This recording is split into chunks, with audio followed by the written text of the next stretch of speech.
Special Town Meeting 2018 back to order. They've asked me not to break the microphone tonight. While it's been almost a week since we were together, we treat that absence no differently than it had been a brief 5-minute recess. All rules and procedures that were in place last week are still in place today. Before getting started, just a couple quick notes. One, I note that Selectman Mignani is not here this evening. He's in the hospital. We think he's not serious. It's okay. We're thinking of him, but I want to let folks know why he wasn't here. And the second, the most important thing of the night, I have been specifically asked not to give updates on the Red Sox-Yankees game, so I will not be providing them this evening. Apparently someone is DVRing the game and doesn't want the suspense ruined. I'll give you a hint, they won. The Red Sox. As previously noted, tonight will initially be devoted to articles relating to the town charter. One way or the other, we will complete Articles 25 through 34 before we leave this evening. Should we somehow miraculously get through the charter articles at a reasonable hour, we'll pick back up where we left off Wednesday night with Article 14, with the intent of completing the entire warrant tonight. If it's clear that we wouldn't be able to finish the entire warrant tonight, we'll simply adjourn until Thursday night.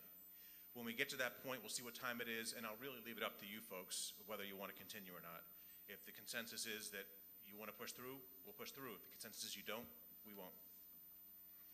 As a reminder, in accordance with the motion passed at the beginning of last Wednesday's session, all charter-related substitute motions were required to have been submitted to me in writing by 6:30 p.m. this evening. That deadline is passed, meaning that I'm not allowed to accept any additional charter-related substitute motions. I received several substitute motions that met the requirements of both being within the four corners of the change being proposed and having been discussed during the public hearing that took place before the Board of Selectmen. I will introduce those motions at the appropriate time. So I will not be entertaining any motions from the floor this evening related to the charter, except that I will entertain motions to open discussion and motions that I read for the substitute motions. When we get to substitute motions, I will do my best to let folks know where they came from, who they came from. In many cases, they were a conglomeration of a number of people. In an effort to keep us moving this evening, comments will be limited to 90 seconds.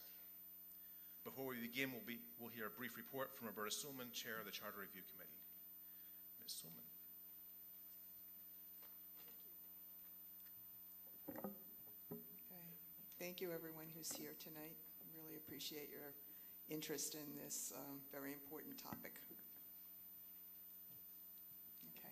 I just want to introduce the Charter Review Committee members who are here.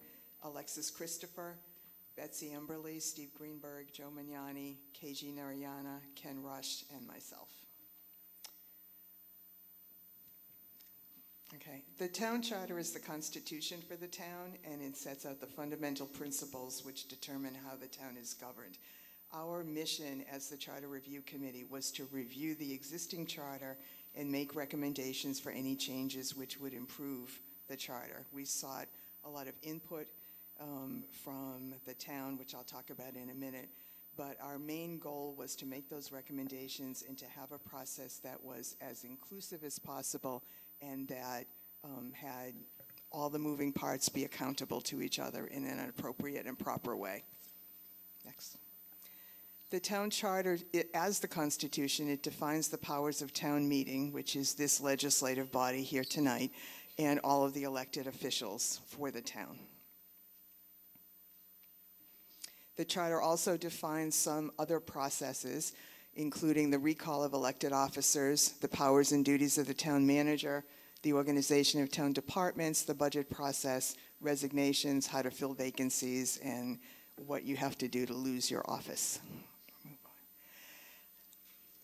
Ashland is, according to Section 2-1 of the existing charter, is a home rule petition charter, which means that the changes that we make tonight become legislation that has to pass the legislature and be signed by the governor. So this was the process that we went through to get us here tonight. The Charter Review Committee conducted research and collected input. We worked with the Collins Center at UMass Boston, which specializes in helping municipalities do this kind of work. We submitted a report with recommendations to the Board of Selectmen on May 31st of 2017. The Board of Selectmen held a public hearing within 60 days of receiving that report on July 19th of 2017. And then it's sort of out of the Charter Review Committee's hands and is in the hands at that point of the Board of Selectmen, who can accept, reject, or modify the Charter Review Committee's recommendations. Then the Board of Selectmen has to vote to place the recommendations, whether they take ours in its entirety or they make some changes. They have to vote to place the recommendations on the town meeting warrant for a vote, which they did for tonight. And in order to pass any of these warrant articles, a simple majority is required. Next. These next 4 steps will happen after tonight. The town clerk will send a certified copy of the town meeting minutes to our legislators, Senator Spilka and/or Representative Lewis, and they will be asked to file as a piece of legislation the charter in its entirety as we have voted it tonight. The legislature will review it and then vote, and if it's passed by the legislature, both the House and Senate, the governor will review it and hopefully sign it. And then the new charter becomes effective on the date that's determined and included in the final piece of legislation. So that's the whole process. We're sort of halfway through it. Next. We did significant community outreach, and I just want to outline that for people. We had 3 public forums in January of 2016. We did a survey online and on paper for people who don't feel comfortable or have access to computers and the internet. We had a lot of discussion and debated recommendations at 66 public meetings that we had. As I said before, we worked with the Collins Center. We had citizens' participation, and we received emails from residents in town directly to the committee, which included recommendations of their own and thoughts of their own. We were at the town tent at the farmers market twice. We did a presentation at the special town meeting in November of 2016. We did 2 interviews on Makita Keegan's The Policy Beast on WACA. We did a televised presentation to the Board of Selectmen on May 31st. They had a public hearing on July 19th, and then they had a subsequent meeting on July 26th to discuss the participation and what they heard at the hearing. And then there was an article in the local town pages last month as preparation and lead up to tonight. We also reached out to all the boards and committees in town, and some of them took us up on the invitation to come speak to us or provide some input. And all told, there were 11 boards and committees that came and spoke to us or sent us something in writing. And we also reached out to town staff, and in total there were 13 members of the town staff who came and spoke to us at some of our meetings. And that's it. Thank you. Thank you, Ms. Tillman.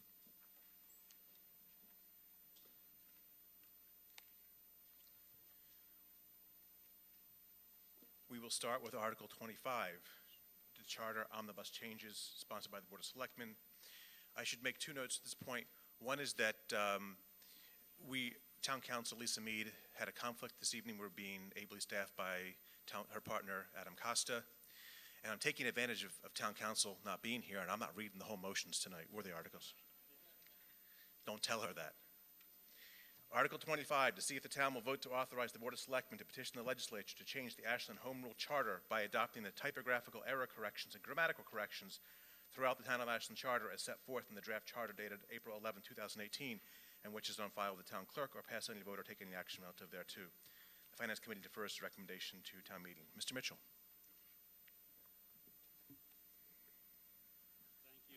Thank you, Mr. Moderator, and good evening, everyone. Thank you for participating this evening. It looks like a little bit more intimate group than the last town meeting. On behalf of the Board of Selectmen, before we get started on the articles, on behalf of the Board of Selectmen, I would like to thank the very thorough and comprehensive efforts of the Charter Review Committee. I think we should all be appreciative of the dedicated work that this group did on behalf of our community. For the most part, the Board of Selectmen moved forward with the recommendations of the Charter Review Committee. There were 6 areas where we did not, and We will be approaching them at various points. We did, in elected town officers, we did, I believe, make a change to, we struck full-time from that particular. Hey, Steve, Yes, sir. why don't you do that as we get to each article? Sure. It'll be more timely. Very good. So I'll defer back to you at this point. And when I mean timely, I don't mean efficiency. I mean it makes more sense to have that comment Sure. as we're discussing the actual article. To allow discussion, I'll entertain a motion that the town authorize the Board of Selectmen to petition the legislature to change the Ashland Home Rule Charter by adopting the typographical error corrections and grammatical corrections throughout the Town of Ashland Charter as set forth in the draft charter dated April 11, 2018. Do I have such a motion? So moved. Discussion.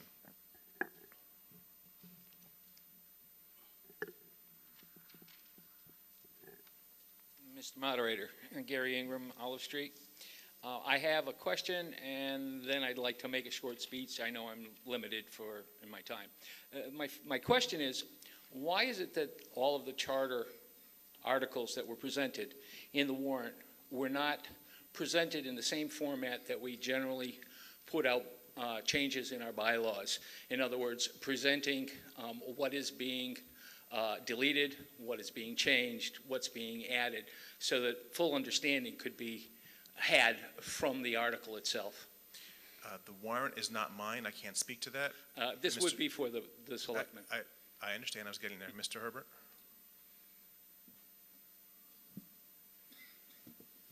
I'll take a stab at it. I think your point is noted. I think given the complexity of all the changes and basically the comprehensiveness of all the changes, what was decided was to put a side-by-side comparison or have like red line versions that you could utilize to help compare the differences and the changes within, the charter versus what was proposed, versus having it directly inside the amendment. And this was presented. Gary, that's excuse me. That's not within the four corners. I'm allowed you to ask the question to get the answer, but that's where we're going to end the discussion. Thank you. I have one other statement to make, and then I'll sit down. I request that the Board of Selectmen withdraw the articles from consideration at this point until they're presented with a total understanding of what is happening within each and every article, and that we not allow. I also recommend that the town vote against these articles if they won't be withdrawn, and I definitely recommend that we not give up our duties to elect board members as opposed to having them appointed, so that the groupthink takes over where general public sentiment should prevail. Thank you. Mr. Morgan? Hey, good evening. So I rise actually with a similar concern that this list that's been referred to at the clerk's office has not been presented. I would like to see a list before we vote on a list.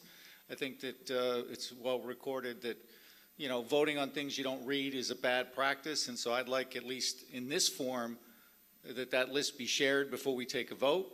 I certainly would have preferred that it had been given to everybody 7 days in advance. Your preferences notwithstanding, their handouts in the back of the room, they were also available online on the Charter Committee's website.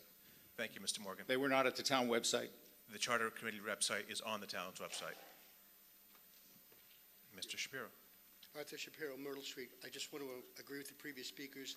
I had to put things by side. It was really difficult to find the changes.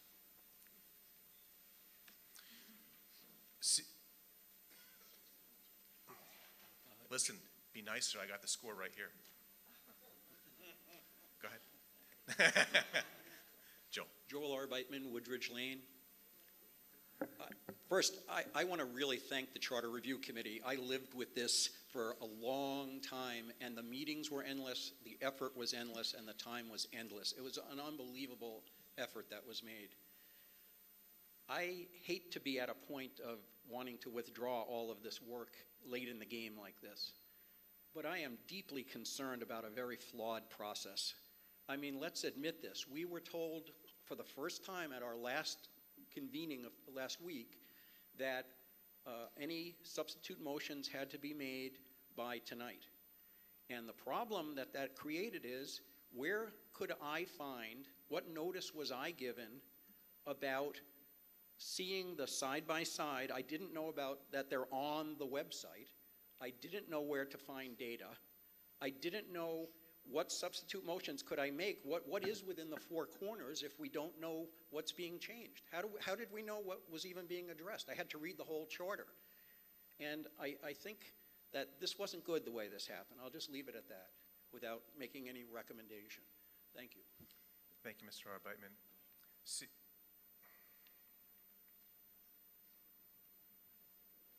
Good evening. I didn't take the time to look at the charter because I couldn't understand it to start with. And I had exactly one night while I'm at the town hall meeting to draw my conclusions. And so I suggest that in order to satisfy really the only people in this town we're supposed to satisfy are the people in it. And as we make these issues more difficult to understand and to compare, all we're doing is hurting their opportunities to know more and not doing the job that we are here to do. Thank you. Last comment on this article. Chuck Litz, 150 Oregon Road. It's not clear to me, are we getting to vote on each item in the charter, or are we getting to vote on the whole charter as a piece? You're getting to vote on both, and thank you for asking the question. There's one article for each section of the charter, and it is voting on what the Charter Review Committee through the Board of Selectmen is recommending the new charter look like. We will address each section of the charter individually. There's one article for each, and then we'll adopt at the end. No further discussion on this article. We will start by a voice vote. As Ms. Suleman said earlier, everything tonight is a simple majority. The charter, that is. If we get to zoning, that's not the case. We have, I don't know where my orange card is. We have pretty orange cards tonight. So all those in favor of Article 25, please raise your pretty orange cards. Thank you very much. And opposed? That passes. Article 26, Part 3. Part 3, Charter. Charter Part 3, elected town officials, sponsored by the Board of Selectmen. See if the town will vote to authorize the Board of Selectmen to petition the legislature to change the Ashland Home Rule Charter Part 3, elected town officers, to read as is printed in the warrant. The Finance Committee defers its recommendation to town meeting. Mr. Mitchell. The Board of Selectmen made one alteration on this particular article. It's in red on your substantive charter changes, and we agreed to strike full-time from the provision and rather than assuming that all employees would be recommended to be ineligible. So thank you, Mr. Moderator. Thank you, Mr. Mitchell. To allow discussion, I'll entertain a motion that the town authorize the Board of Selectmen to petition the legislature to change the Ashland Home Rule Charter Part 3, elected town officers, as printed in the warrant. I have such a motion. So moved. Is there a second? Second. Thank you. We're going to go through this. The way I want to do this is a little bit different, and I don't have the right document in front of me, so I apologize. I have the right document now in front of me. There are changes suggested in many of the sections of Part 3.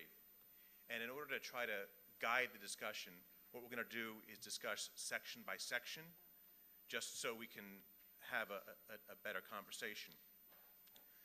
What I'm going to do first is there are 3 substitute motions that I've received from various parties for this article.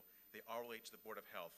So what I'm going to do is say, first off, let's talk about the Board of Health, and only the Board of Health. That's all I want to talk about right now. If you come up and want to talk about something else, I'm going to sit you back down. We're going to have a general conversation on the Board of Health.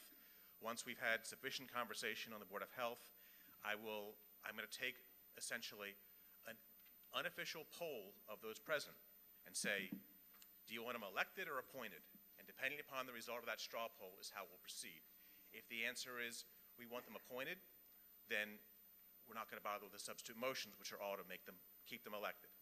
If the answer is we want them elected, we'll go through the substitute motions, which were written by council to ensure that if we go that direction, all the changes that need to be made are made and made properly.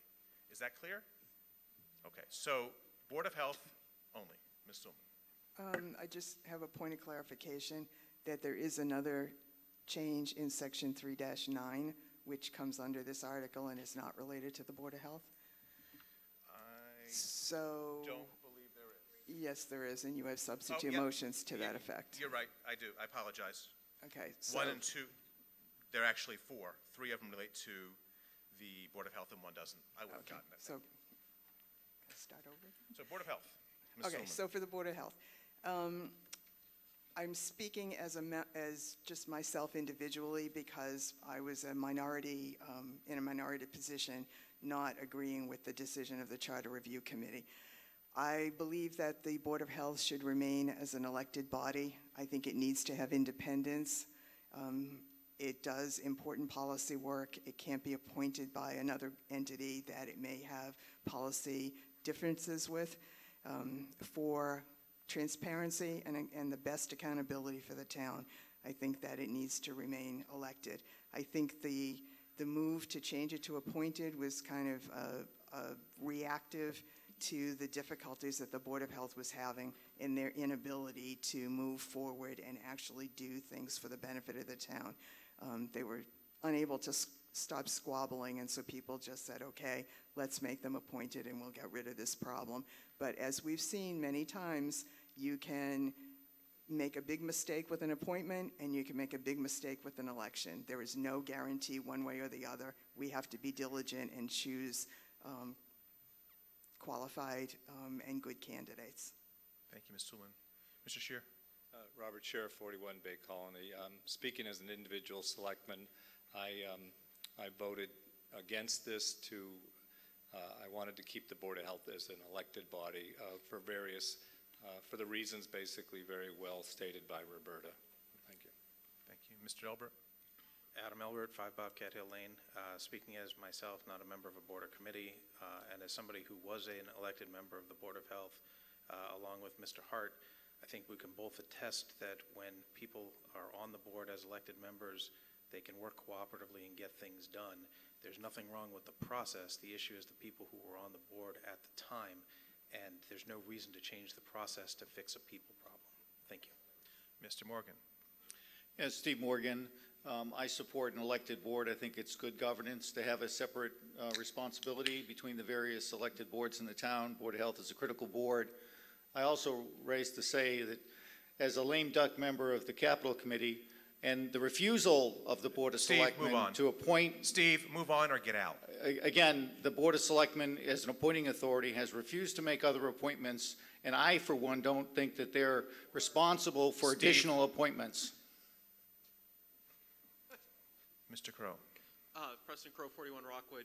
I would echo what most others have said. I also want to thank the Charter Review Committee. I attended one of their meetings a year and a half ago in January, and they laid out the criteria for what should be appointed and what should be elected. And I thought those were great criteria, and I'd love to have those displayed tonight. One of the criteria was a board that sets policy should be elected. A board that conducts business that is hard for voters to understand should be appointed.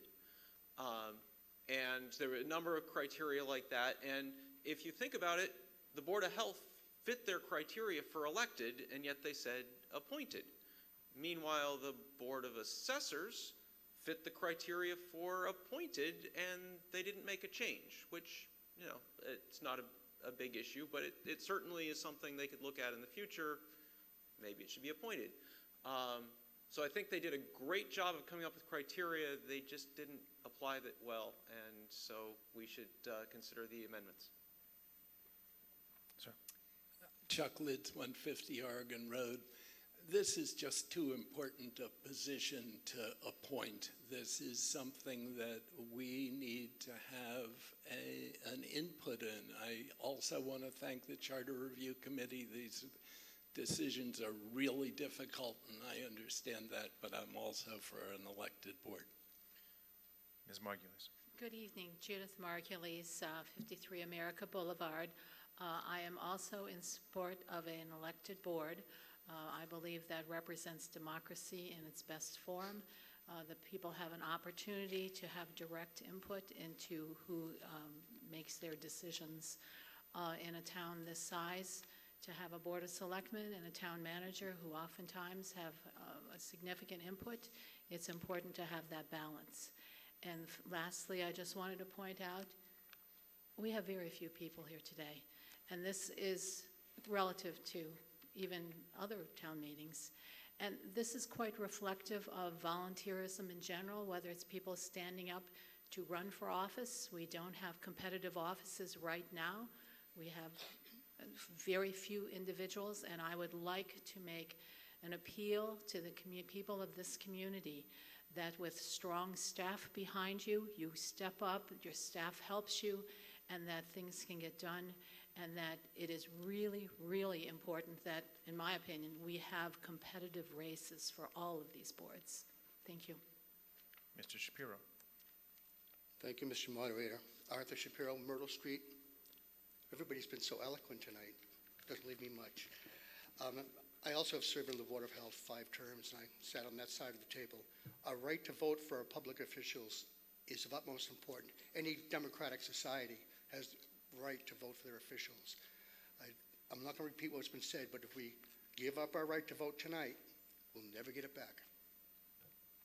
Mr. Arbeitman. We need to vote this down.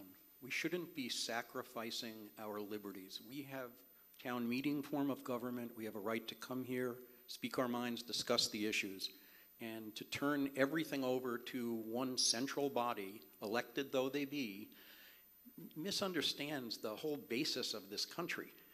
In very simple terms, we have a system of separation of powers. We have a system of checks and balances. We have an excellent health director in Ashland, Mark Oram, does a great job. And right now we have a system that really does work. He reports directly to the town manager, and he also reports to the Board of Health. And so any discrepancies get worked out hopefully in a reasonable manner. We have had friction on the Board of Health, severe friction. It was in the papers constantly, and we all have seen that, and it was too bad.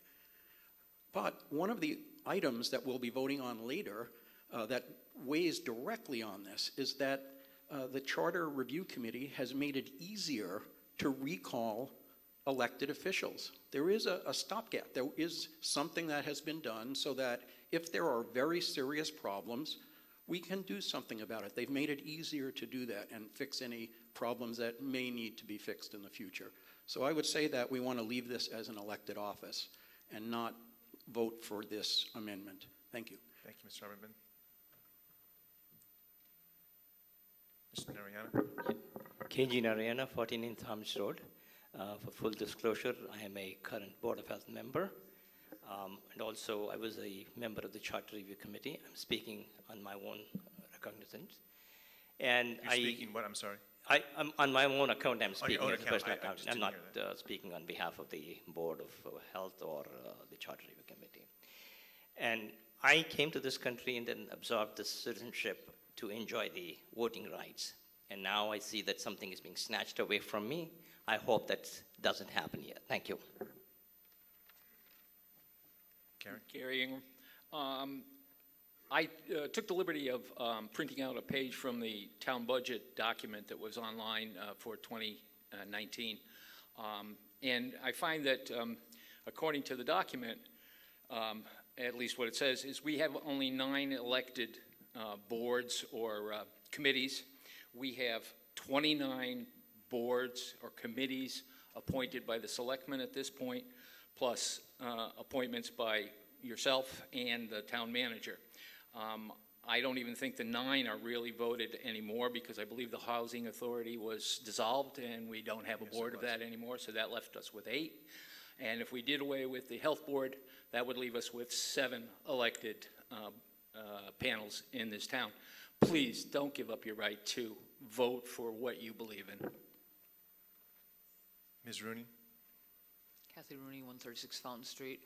I'm going to agree with the statements that both Ms. Sewellman and Mr. Crow made about an elected Board of Health. I think that's very important, and I understand there were issues with a previous Board of Health, and I think that the town charter and some of the recall pieces is going to sort out those issues. Thank you. And last Board of Health related comment, Mr. DeSoni. And good evening. This came up because of what's been going on the last 2.5 years in our last election. We thought we put people in the right seats, but the right seats did not have the right formulated minds. Now we hit charter, and I agree with the recall part of things. I tried to put this in action in the last Board of Health meeting and citizens' participation, and it was put on WACA, and it was played back and stuff and everything else. I would like to have this be on there, but I don't want to take away the election. Now that the person that was around and the people, the attitudes. Let's not get personal, Mark. Okay. The attitude is now gone. The new election is going to bring new people. Keep election. Don't change it. Make this a strong charter for the people of the town, not because it's for the sake of change. Well, I really don't think this is necessary. I'm going to take a straw poll. This is an unofficial poll, not recorded anywhere except on TV, of those folks who would prefer to keep the Board of Health elected versus those who prefer it to be appointed. And based upon the results, as I explained before, we'll move forward. So I'm going to ask all those, and where's my orange card? I need to have my orange card. It's important to me. All those who would like to retain the Board of Health as an elected body, please raise your orange cards.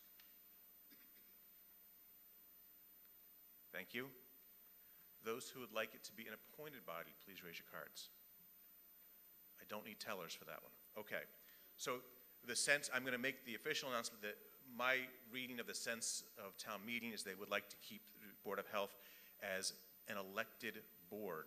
If anyone has an objection to that statement, please state now. Excellent. We have 3, in order to make this happen, we're going to be doing substitute motions throughout this discussion, also beyond the Board of Health. Then we'll vote all at once on Section 3 of the Charter. There are 4 substitute motions necessary. Excuse me. No, Roberta. No, you're missing other Roberta, changes please to sit Section down. 3. We can't vote on it. Roberta, I'm pretty good at doing this, so please allow me to do it. There are 4 substitute motions that need to be made related to the Board of Health. 3 are in this section of the Charter, 1 is in a different section of the Charter. We'll get to that one in Part 10. We can't deal with that now because we're not in that section of the Charter. There are 3 substitute motions. One is to change Section 3.1a, which restores the Board of Health to the list of elected public bodies. The second is Section 3.2c, which eliminates the Board of Health from list of Board of Selectmen appointees. And the third is to restore Section 3-5 of the Charter as it reads currently in the Charter. So 3 changes. 1, to add the Board of Health to the list of elected bodies. 2, to remove the Board of Health from the list of appointed bodies. And 3, to restore the Board of Health section to the Charter as it exists now. Are we all clear on that? I'm going to read them. I imagine we don't, if someone has some urgent discussion, we can have it, but I don't think we need it. So the first motion I will entertain is related to Section 3.1 of the Charter, that it be amended by restoring Board of Health to the list of elected public bodies, such that the section shall read as follows.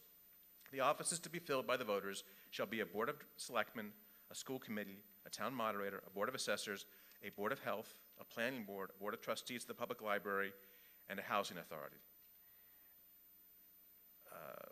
Council, we don't have a housing authority anymore. Sorry,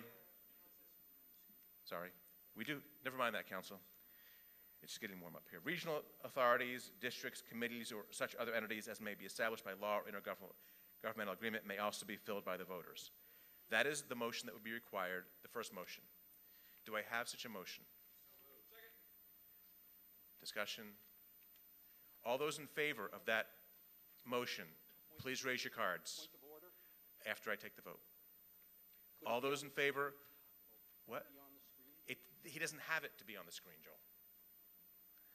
All those in favor of that section, of that motion, please raise your cards. Thank you. And opposed? That passes, but not unanimously. And Joel's point was he'd like to see it on the screen, but I don't have it to put on the screen. The second section is that proposed section 3-2C of the charter be amended by eliminating the Board of Health from the list of Board of Selectmen appointees, such that said section shall read as follows. The Board of Selectmen shall appoint a town manager, town council, an external auditor to perform the town's annual financial audit, and registrars of voters, as well as other such town officers and multiple member bodies, except as otherwise provided by the charter. The Board of Selectmen shall also appoint such officers and multiple member bodies that the Board of Selectmen may hereafter be directed to appoint by law, bylaw, or vote of the town. Do I have such a motion? So moved. Second. Seeing no discussion, all those in favor, please raise your cards. Thank you. And opposed? That passes, but not unanimously.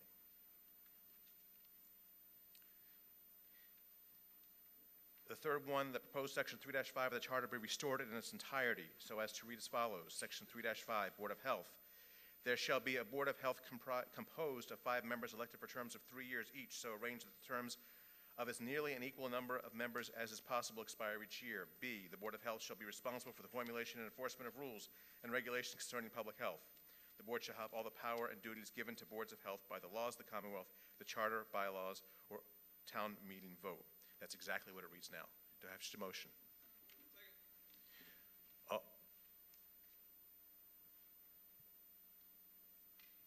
Alexis Christopher, 435 Captain Ames. You will also have to include that you'll change the names for the next paragraphs. Yeah, I know.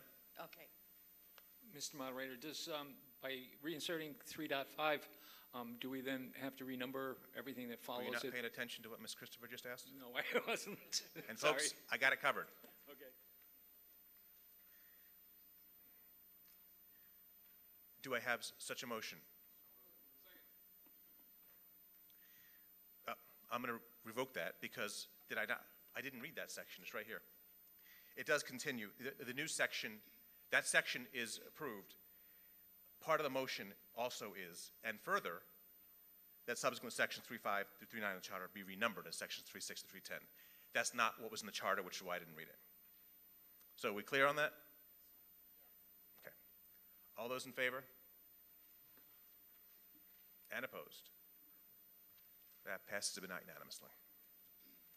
So one thing I'm going to ask folks is, do me a favor as we're going through this, be careful what reference numbers you're using, 3.6, 3.7, 3.5, because we want to make sure we're clear about what you're asking or stating.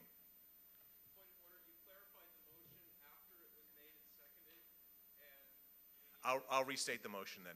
Is everyone clear on what the full motion was, or should I reread it? Everyone's clear. So would I get a second? Make that motion, please. Second. All in favor of that motion? Thank you. And opposed? That still passes, but it's still not unanimous. Okay. We're done with discussing the Board of Health. As I mentioned earlier, there are additional substitute motions, I believe, in this section. Yes, there are. So we will address them as we get to it. What I want to do now is go through, even though there are no substitute motions for it, there is discussion for the rest of the article. So let's start with section 3-1, elected town officers in general. Any discussion on that? Seeing none. 3-2, Board of Selectmen.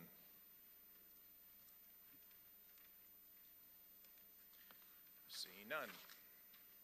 3-3, School Committee.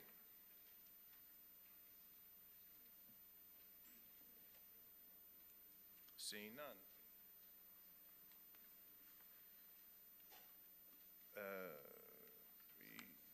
1 second.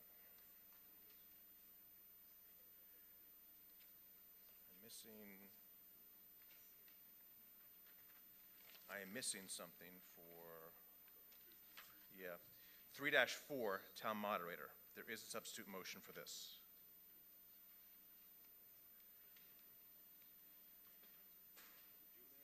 No, I didn't make this. The two substitute motions for this, it's a juggling of terms. The motion before the body is for change the moderator's term from 1 year to 3 years.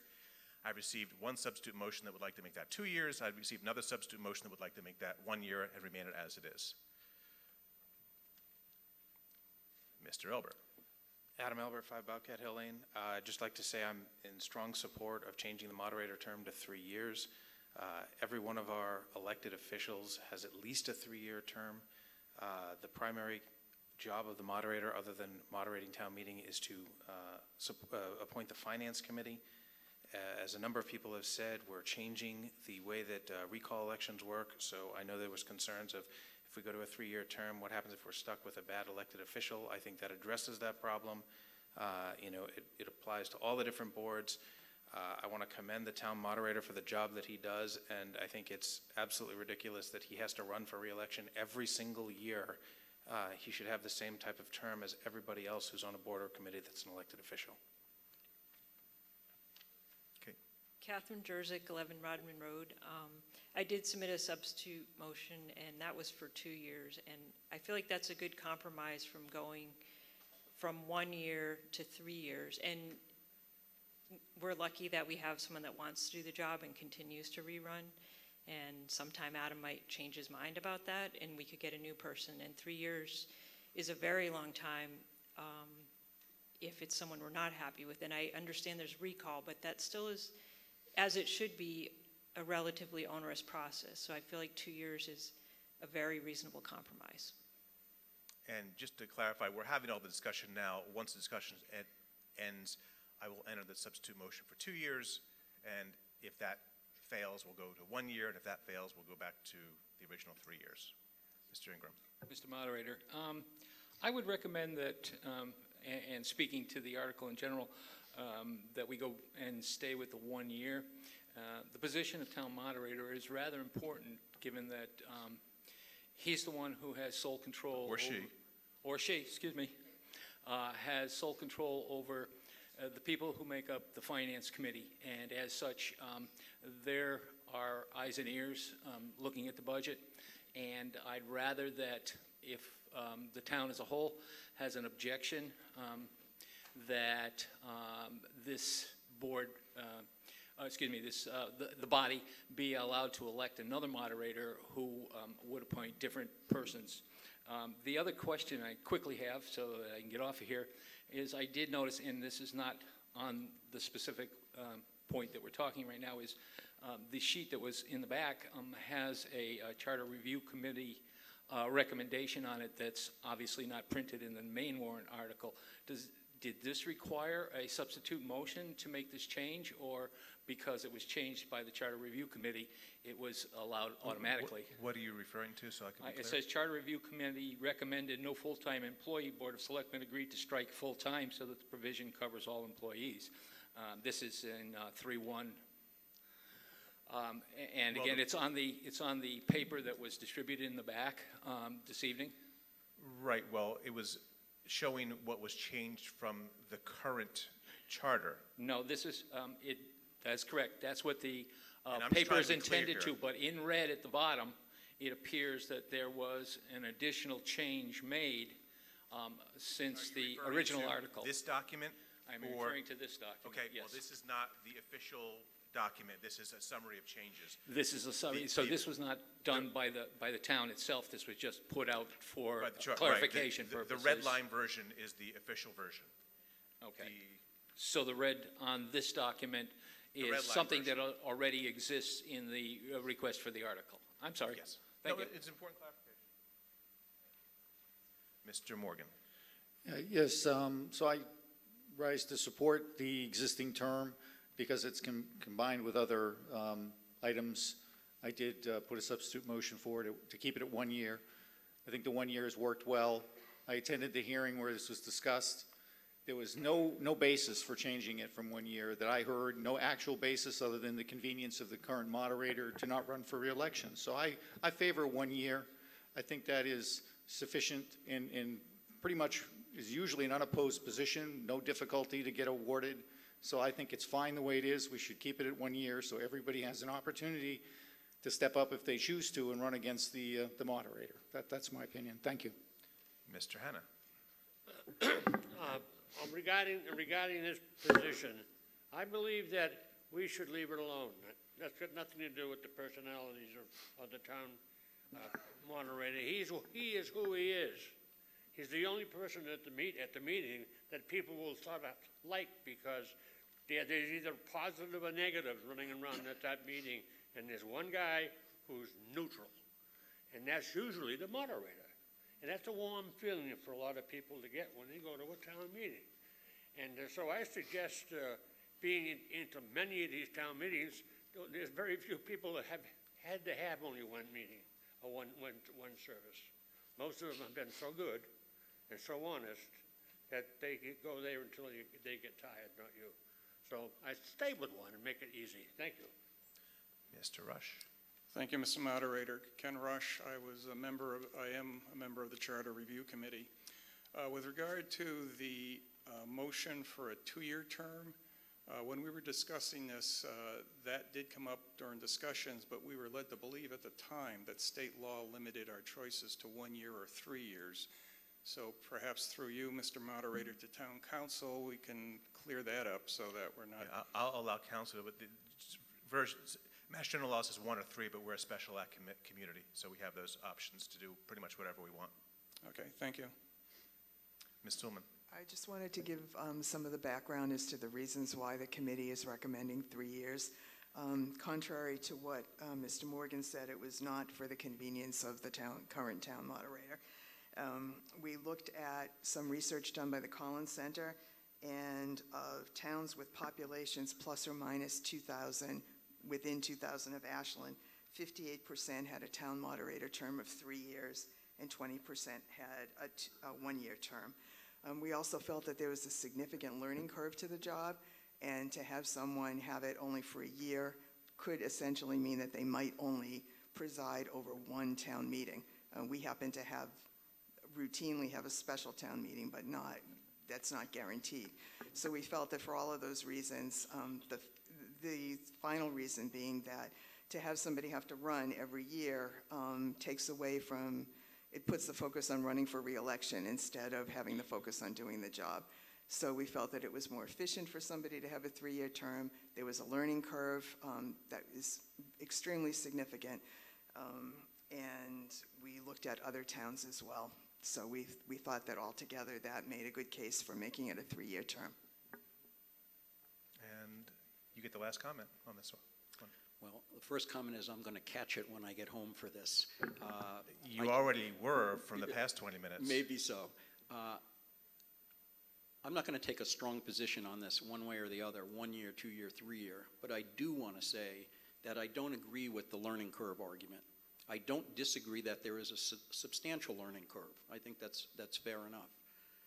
I think I saw our state rep, Jack Lewis, here. He had a learning curve. He got 2 years, not 3 years.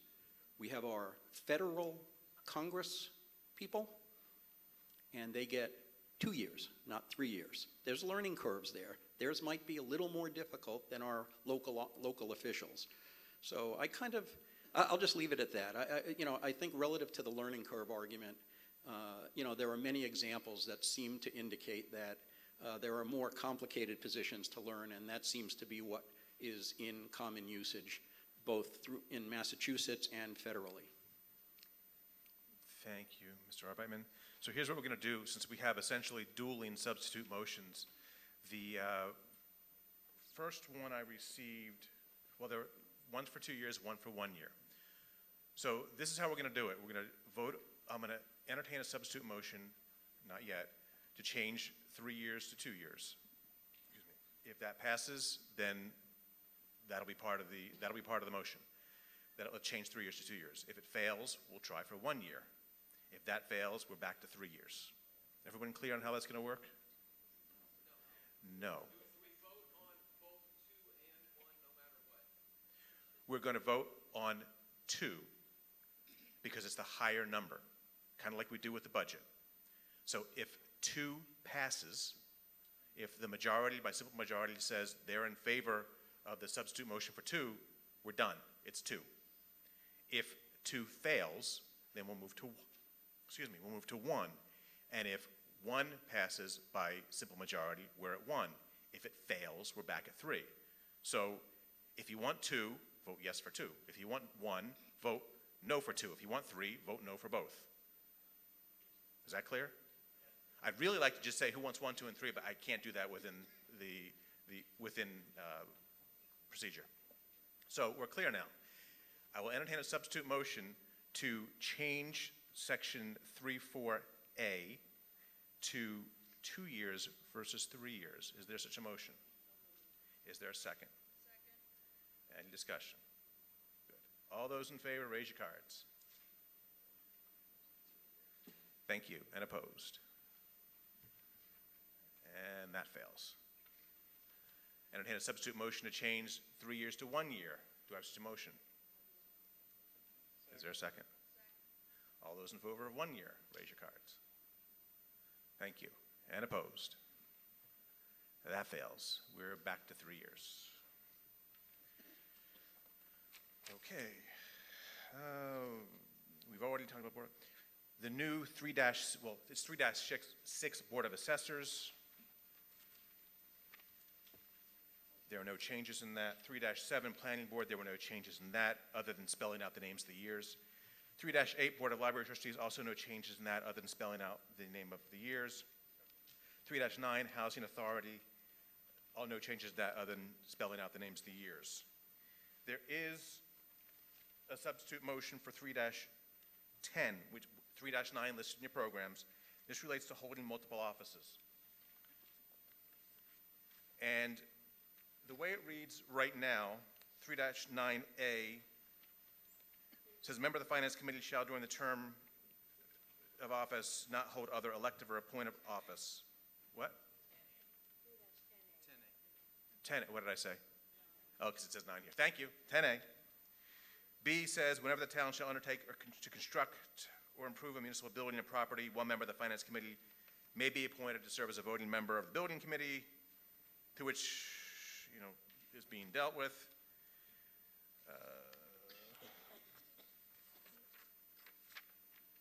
Where'd my C go? I think I lost a page. Oh, C, here we go. A member of the Finance Committee can serve as a full voting member of any subcommittee of the Finance Committee authorized by the Finance Committee. The substitute motion is to Section A of that. And this substitute motion was made by 2 people that we negotiated a joint conclusion, Mr. Greenberg and Ms. Jerzyk. Did I get that right, Kate? That's why I didn't pronounce the first time. I didn't want to get it wrong. And the substitute motion is to Section A, which would now read, a member of the Finance Committee or Board of Selectmen or School Committee, that's added, shall during the term for which they are appointed be ineligible to hold any other elective or appointive town office or position except as otherwise provided herein. Exceptions are provided for ex officio or ad hoc appointments and projects require the issuance of bonds. Do I have that motion? Is there a second? Okay. Discussion. And this, again, what this would do is, right now the language says the Finance Committee can't serve on any other boards or committees. This would add the Board of Selectmen and the School Committee and provide an exception for bonding-related matters. Mr. DeSoni. Okay, thank you. Mr. Confused DeSoni here. To be not multiple, but independent, but they still have to answer to their own boards once they get off multiples. This is what's confusing me. Do they all have to answer as one or as multiple to groups as once? That's what's confusing to me, because I got no idea why it's on the charter if it's it's covering one subject. This, to clarify, there's there's the change that's proposed in the charter and then the substitute change. The substitute change simply adds the Board of Selectmen and the school committee to those groups who cannot hold other appointed or elective offices in town. That's what it does. And for that, it's just selectmen and school committee. It adds it to the finance committee, which is already in the language. So this would do an overall town, but not as a economic overall. So it's those two boards to help with the finance. That's what it sounds like to me. Thank you. Kate. Catherine Jerzyk, 11 Rodman Road. I have one question. I don't know if that goes against my time to wait for an answer, but I believe the Charter Review Committee presented it with the Board of Selectmen and School Committee, and then the Board of Selectmen made that change before it got on the warrant. Is that true? Roberta, that's correct, right? That's correct. Okay, so they did their due diligence about that, but my reason for asking for the amendment to put it back in is that our state of Massachusetts Board of Ethics actually says, as a selectman, you generally cannot be appointed to any position, paid or unpaid, that is both appointed by the Board of Selectmen and is under the supervision of the Board of Selectmen. So I think that this issue has been well thought out by many people. And I realize that there are people serving on multiple committees right now, and I think that we need their talent, but there are ways through ex officio members of those boards to still get the talent. And also, if we do pass this, we all have to do a better job of encouraging people to participate and get more participants to fill those positions. So I think we should keep it in keeping with the state ethics regulations. Thank you. Thank you. Mr. Crow? I remember this topic was brought up at the discussions that the Charter Review Committee was having in the past, and the concern is there are a lot of committees that are appointed, like the Sustainability Committee, the Upper Charles Trail Committee, both of which would be a great place for somebody on the Board of Selectmen or the school committee to serve. I mean, I'd love to see a school committee member on the Sustainability Committee if there isn't one already. And there's a lot of overlap where this makes a lot of sense. And I think it would be doing a disservice to the community to prohibit it. Thank you, Mr. Crow. Mr. Hackinson? Thank you, Mr. Moderator. To Ms. Jersyk's point, the Ethics Commission says both appointed by the Board of Selectmen and both appointed by the Board of Selectmen and under supervision of the Board of Selectmen. The conservation is not under supervision of the Board of Selectmen. It's appointed by statute, by state statute. It has to be appointed by the Board of Selectmen by state statute, and it is not under their supervision. The board also, the Ethics Commission also states that the Board of Selectmen can hold as many uncompensated appointments as it wishes. So there is no way to be on the Board of Selectmen, and I am on both the Board of Selectmen and the Conservation Commission, but there's no way to be on both because by state statute, the Conservation Commission is appointed by the Board of Selectmen. Thank you. You looking to dig yourself into a deeper hole, Joel?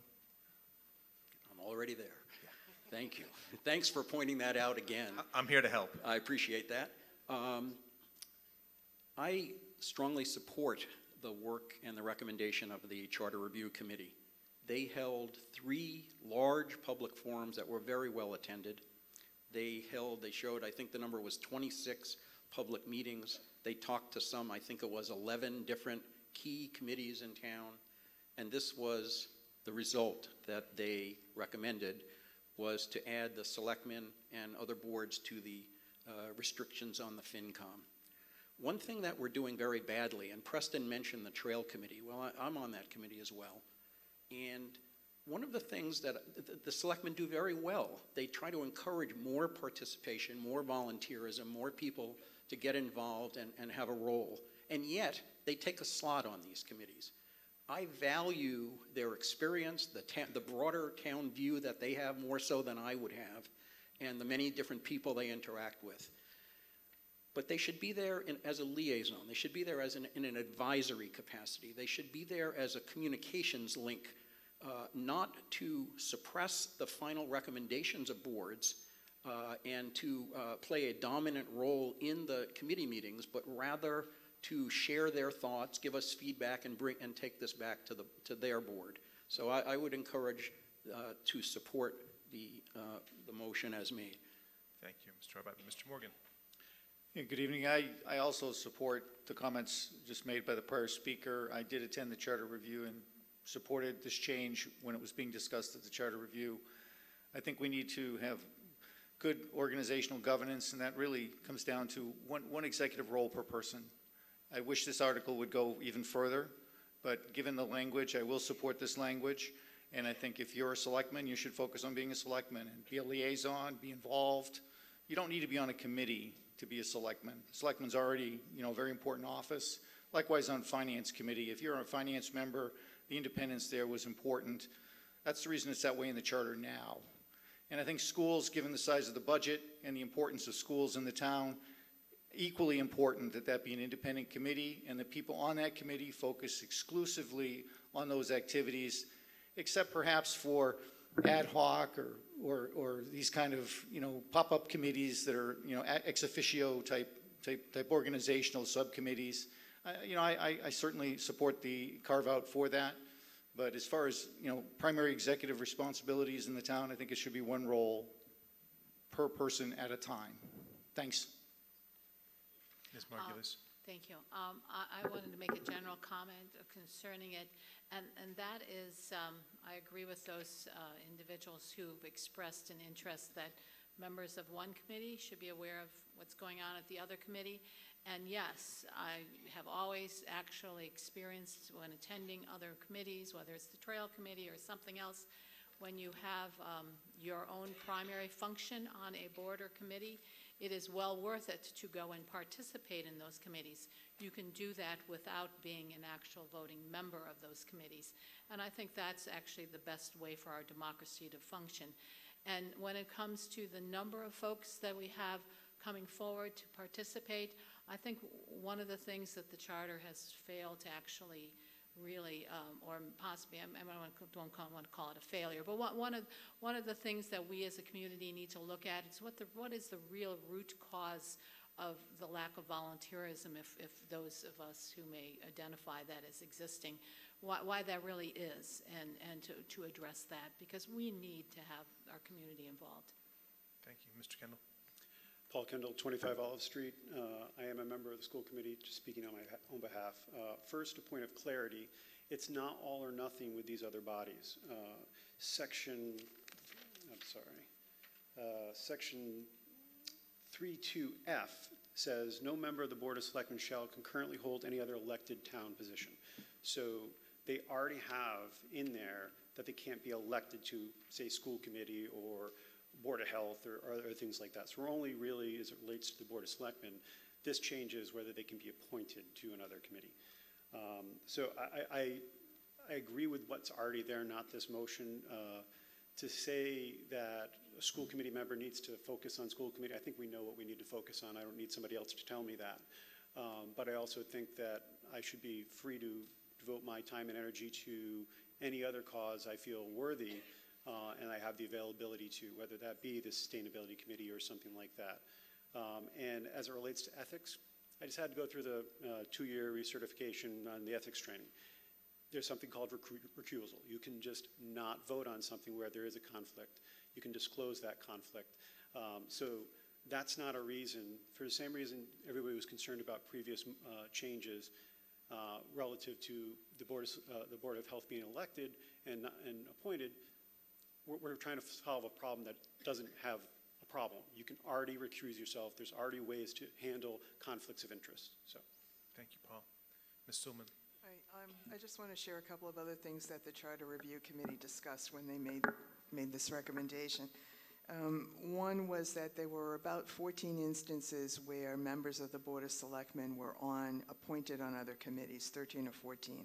And the feeling was that there was, and we heard this from some of the residents, that there was just too much concentration of authority, power, and control, not so much a conflict of interest. A couple of other things that were in the original motion by the Charter Review Committee that are not in this substitute motion, and I think they helped to clarify the situation, was that the Board of Selectmen or the school committee members could be appointed as ex officio non-voting members that would not count towards a quorum. So they didn't count towards the total number of members on the committee. They didn't count towards a quorum. They were there as ex officio non-voting members. And we also had included in there that the Board of Selectmen and school committee could be members of subcommittees that were appointed by their own respective board. So I think that those clarifications are important to speak to in the charter, and this substitute motion doesn't do that. And I just want to clarify, apparently I forgot to add the words "or elected" when I read this, so I want to read what the motion's supposed to say. A member of the Finance Committee or Board of Selectmen or School Committee shall, during the term for which they were appointed or elected, be ineligible to hold any other elective or appointive town office or position except as otherwise provided herein. Exceptions are provided for ex officio or ad hoc appointments and projects which require the issuance of bonds. So I'd forgotten the words "or elected" in the beginning, which is how you got to the office, so I apologize. Erin Williams, 24 Pinecrest Lane. Speaking as a citizen, not as my role as a school committee member. I think this sort of hits the boundary of First Amendment infringement of freedom of speech. If you want to serve, you should be able to serve. There's not these other restrictions, I believe, in government, or where our senators or our other elected officials are kept from other things that they want to do publicly or privately. You know, I've been asked to serve on other committees, and there are very few people stepping forward. And if you look at the people that are up here, there's mostly, you know, there's another family member of that person that also serves somewhere else, and it's because that's the passion of the family or the passion of the people up here. And there's other families that are purely dedicated to the PTO, purely dedicated to other initiatives, and let those who want to serve, serve. And final comment at Mr. Greenberg. Thank you, Mr. Moderator. Shiny shoes. Thank you. Problems with the feet. 350 America Boulevard, I speak as a resident this evening. Just as a point of law, I'm happy to read this, or maybe through you, through Town Council. Mass General Law, Chapter 268A, Section 21A. Happy to read it, Mr. Moderator, or if Council wants to address it, if you're familiar with it. You might as well. It's not very long, is it? It's about 12 lines, but I'll read it as quickly as I can. Section 21A, except as hereinafter provided, no member of a municipal commission or board shall be eligible for appointment or election by the members of such commission or board to any office or position under the supervision of such commission or board. No former member of such commission or board shall be so eligible until the expiration of 30 days from the termination of his service as a member of such commission or board. The provisions of this section shall not apply to a member of a town commission or board if such appointment or election has first been approved at an annual town meeting of the town. So I would just ask if Town Council is familiar with that and if he could speak to it. Council? Thank you. Thank you, Mr. Moderator. So I'm familiar with the provision. That's a section of the conflict of interest law here in Massachusetts. I think that a previous speaker had spoken generally about the specific language of what was just read, which speaks to positions that are appointed or elected by the members of a particular board, commission, or committee, and then also under that particular board, commission, or committee's supervision. I think what's being proposed here is somewhat different. I'd also bring to the attention of the body that this is a circumstance where you're proposing a special act charter. So a special act charter, obviously by virtue of it going to the legislature and being adopted as a piece of legislation, takes precedence over otherwise applicable general laws. So while I would certainly caution you to be mindful of other general laws that you may run afoul of in adopting a charter, the charter, because it is put to that legislative process, can authorize things that would otherwise be impermissible under general law. I'm not saying that's the case here. I think there is a distinction to be made between what's being proposed with or without the amendment and what the conflict of interest law says. But again, that's a distinction that is worthy of note. Thank you, Mr. Moderator. Thank you. And Mr. Atkins, you already had one bite of the apple, so this is your second short bite. Okay, I would just reiterate that the Conservation Commission is not under the supervision of the Board of Selectmen. Thank you, Mr. Atkinson. We're done. Point, then into the microphone, please.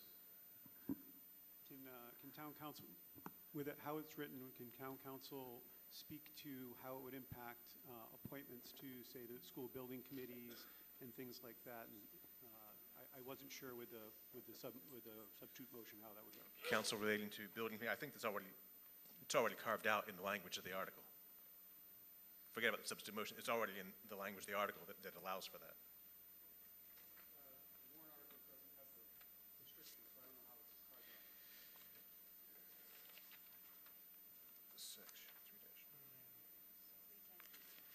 The warrant article, the red line as printed, section B says, whenever the town shall undertake to construct or improve a municipal building or property, that's the Finance Committee. Sorry. Council, you want to take a shot at it? Because I just whiffed. I don't think you did, Mr. Moderator. So there are obviously certain carve-outs that have been proposed as part of this section 3.10. One of which is these ex officio capacity appointments, as well as ad hoc appointments to these committees or commissions that are created for specific purposes. There's also the provision that you just read from, Mr. Moderator, which is section 3.10B, which addresses circumstances when the town shall undertake to construct or improve a municipal building or property. One member of the Finance Committee may be appointed to serve as a voting member on the Building Committee to which the planning and construction or acquisition of such building or property is delegated.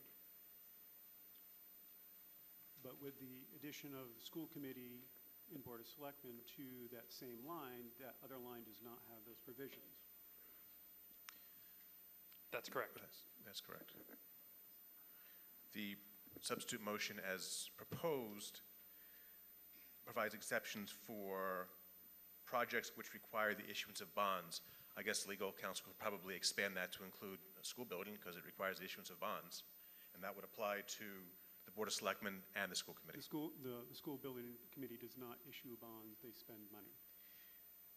Projects which require the issuance of bonds. Projects. Mr. Herbert, do you have a word to add? Yeah, just to also add that under the MSBA, the Massachusetts School Building Authority requirements, a member of the Board of Selectmen and the member of the school committee are required to be on that building committee as well, as required under the statute, the MSBA statute. So I'm going to kick it back over to council for a final ruling, but the way my non-legal eyes read it, the exceptions provided in the substitute motion for appointments and projects which require the issuance of bonds would seem to allow members of the school committee or Board of Selectmen to serve on the building committee. Council, do you agree? I concur, Mr. Moderator. That's correct, Mr. Moderator. Okay, thank you. All right, so the way we'll approach this is we have a motion made and seconded on this substitute motion. And the substitute motion, again, we'll add the Board of Selectmen and school committee to the group of people who cannot be eligible to hold any other elective or appointed office. If this passes, we'll move forward. If it fails, we revert back to the language that's printed in the warrant. All those in favor, please raise your orange cards, your green, whatever card, your cards, gold cards. Thank you. You can put them down. And opposed. I think I'm going to count that one. Do I have a couple tellers who want to come on up?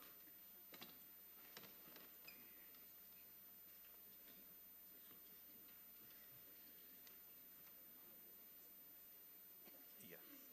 Okay. I think I have more tellers than voters tonight. This is exciting. Joe, why don't you have a seat? We don't need all the tellers. We're going to do.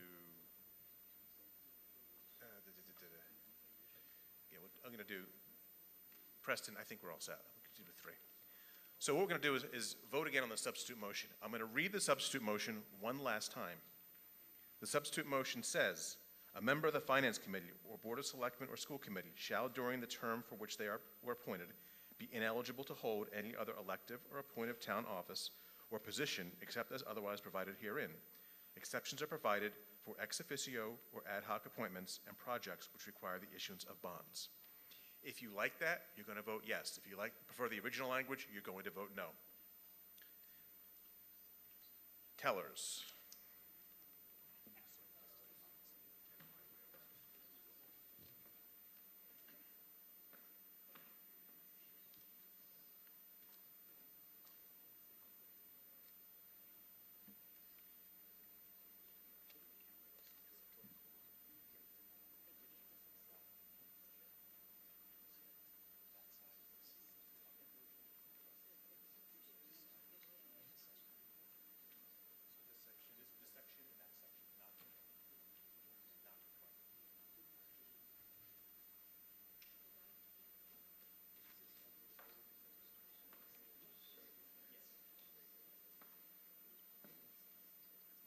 So all those in favor of the substitute motion, please raise your cards and keep them up, please.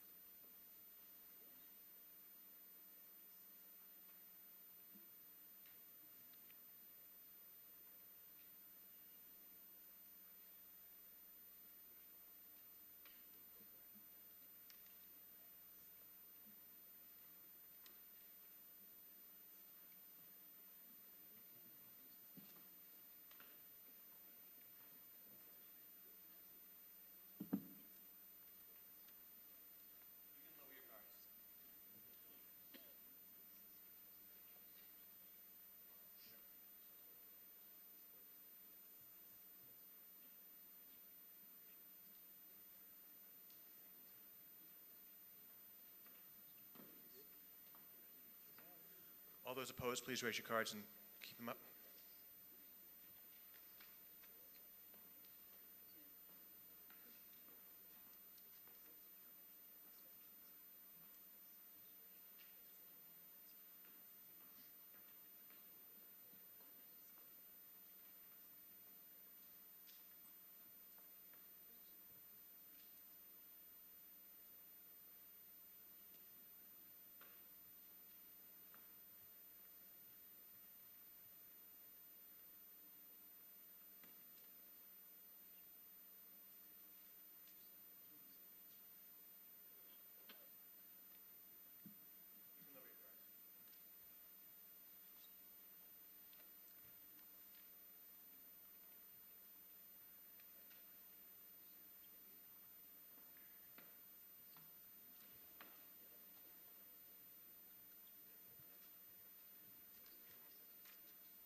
You know, I always say that every vote matters. It wasn't a tie. Every vote matters. But there are 111 people who checked in tonight, and I just counted 81 votes. And the difference was 7 votes. So the 20 of you who didn't vote, it mattered. And one of those is me, and I don't vote unless it's a tie. That motion fails by a count of 37 yes to 44 no. I would respectfully request that if you attend, you vote.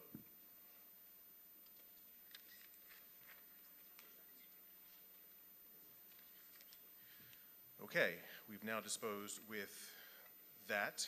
So we're done with section 3-9, which was Article, what are? 3-10, right, I meant, but that was Article, what was Article that? 26, thank you. So I think we're done with Article 26. Yes, I do. I just want to make sure we're done with it first before I vote on it. So now we're back to the amended motion for Article 26, that the town authorized the Board of Selectmen to petition the legislature to change the Ashland Home Rule Charter, Part 3, elected town officers as printed in the warrant and as amended. All those in favor, please raise your cards. Thank you. And opposed. And that article passes, but not unanimously.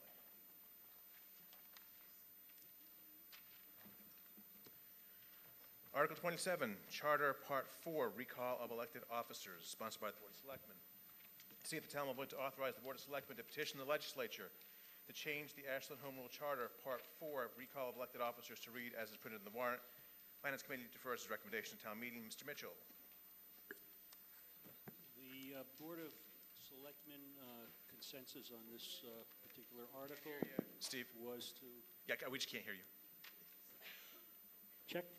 The Board of Selectmen's consensus on this particular article was to move it forward as recommended by the Charter Review Committee, except for one change. The Review Committee had recommended a two-thirds majority or two-thirds vote at a town election.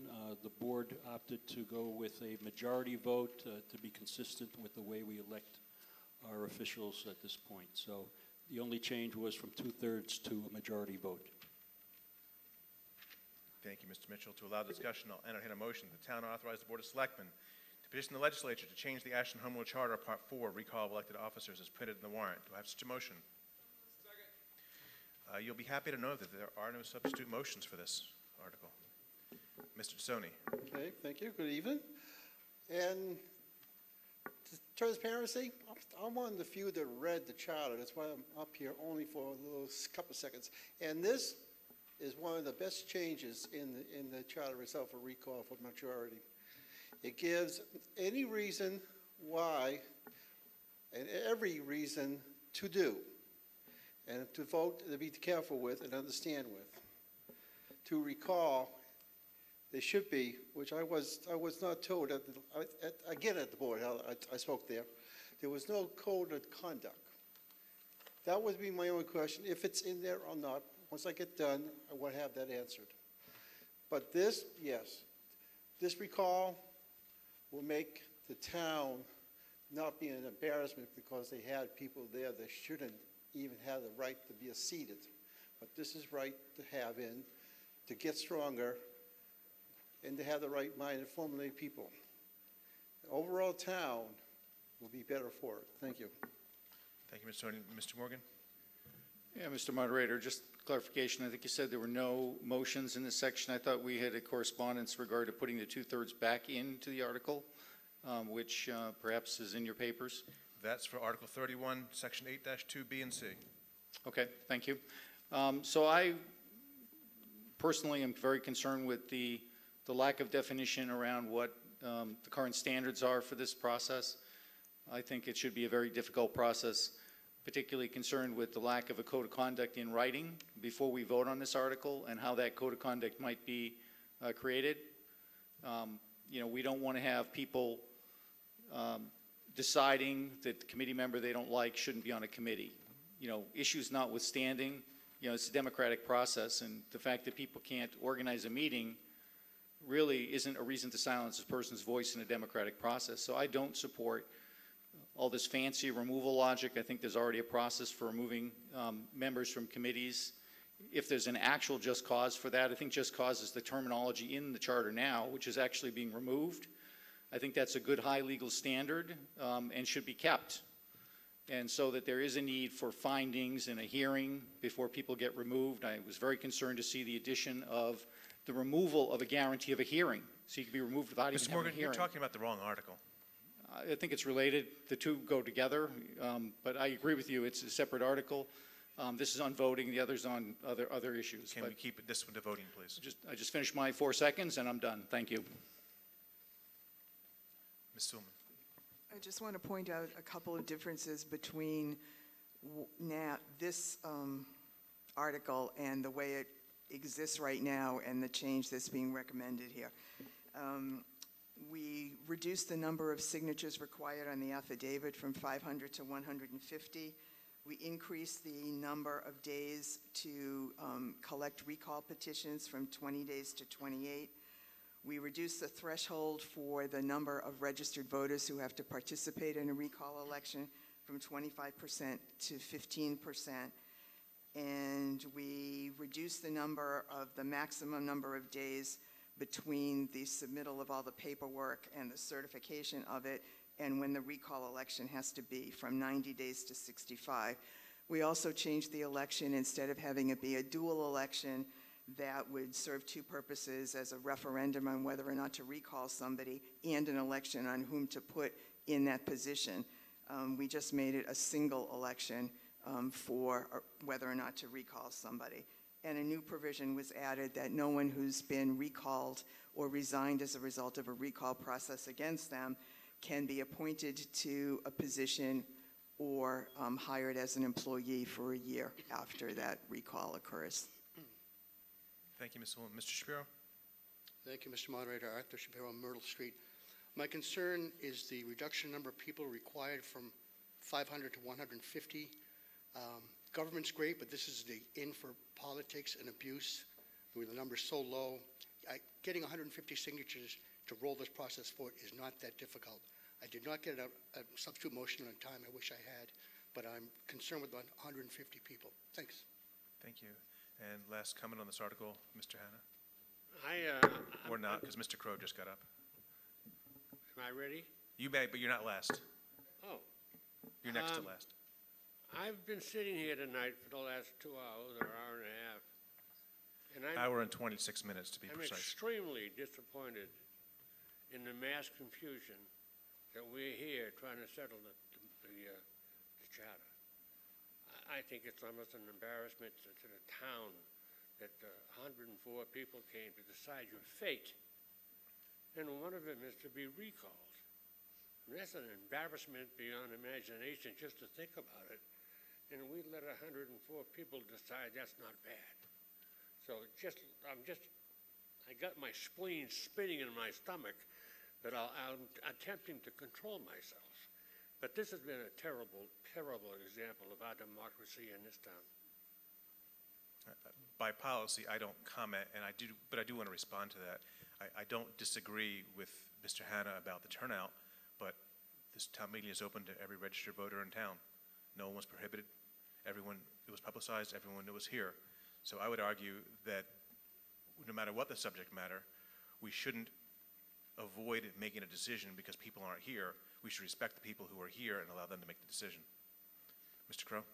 Preston Crow, I just want to respond to the concern that dropping from 500 to 150 makes this too easy. My reading of this is a fairly complicated process, and the overall process isn't changing. It's mostly the numbers changing. You first have to do a petition to say we want to start the process, and that's what changed from 500 to 150. But then, before you actually go to an election, you have to go through another round of gathering signatures, and that's gone from 25% of the voters, which is more people than turn out for town elections, to 15% of the voters, which is often still more people than turn out for town elections in the first place. That's about 1,650 people. Yeah, that's math. That's still a huge number of signatures. This recall process, if anything, is still too hard, not too easy. So I think I'm in favor of this change, and I would not be surprised if in years in the future we choose to lower that number even further. Thank you. Any further comments on Part 4, which deals with the recall? Seeing none on the motion made and seconded, all those in favor, please raise your cards. Thank you. And opposed? That passes but not unanimously. Not unanimously. Article 28, Charter Part 5, Town Manager, sponsored by the Board of Selectmen, to see if the town will vote to authorize the Board of Selectmen to petition the legislature to change the Ashland Home Rule Charter Part 5, Town Manager, to read as is printed in the warrant. The Finance Committee defers its recommendation to town meeting. Mr. Mitchell. The Board of Selectmen moved the Charter Review Committee's... The Board of Selectmen moved the Charter Review Committee's recommendation forward as presented to us. Thank you, Mr. Mitchell. And there are no substitute motions for this article either. So to allow discussion, I'll entertain a motion that the town authorize the Board of Selectmen to petition the legislature to change the Ashland Home Rule Charter Part 5, Town Manager, as printed in the warrant. To have such a motion? So moved. Second. And there are no substitute motions for this. Discussion. Seeing none, all those in favor of motion on Article 28, please raise your cards. Thank you. And opposed? That passes, but not unanimously. Article 29, Charter Part 6, Administrative Organization, sponsored by the Board of Selectmen. See, the town will vote to authorize the Board of Selectmen to petition the legislature to change the Ashland Home Rule Charter Part 6, Administrative Organization, to read as is printed in the warrant. The Finance Committee defers its recommendation to town meeting. Mr. Mitchell. Again, the Board of Selectmen's consensus was to move this forward based on the Charter Review Committee's recommendations. Thank you, Mr. Mitchell. To allow discussion, I'll entertain a motion that the town authorize the Board of Selectmen to petition the legislature to change the Ashland Home Rule Charter, Part 6, Administrative Organization, as printed in the warrant. Do I have such a motion? Thank you. There is one substitute amendment for this article, and that substitute amendment would add back Section 6-2. So, discussion.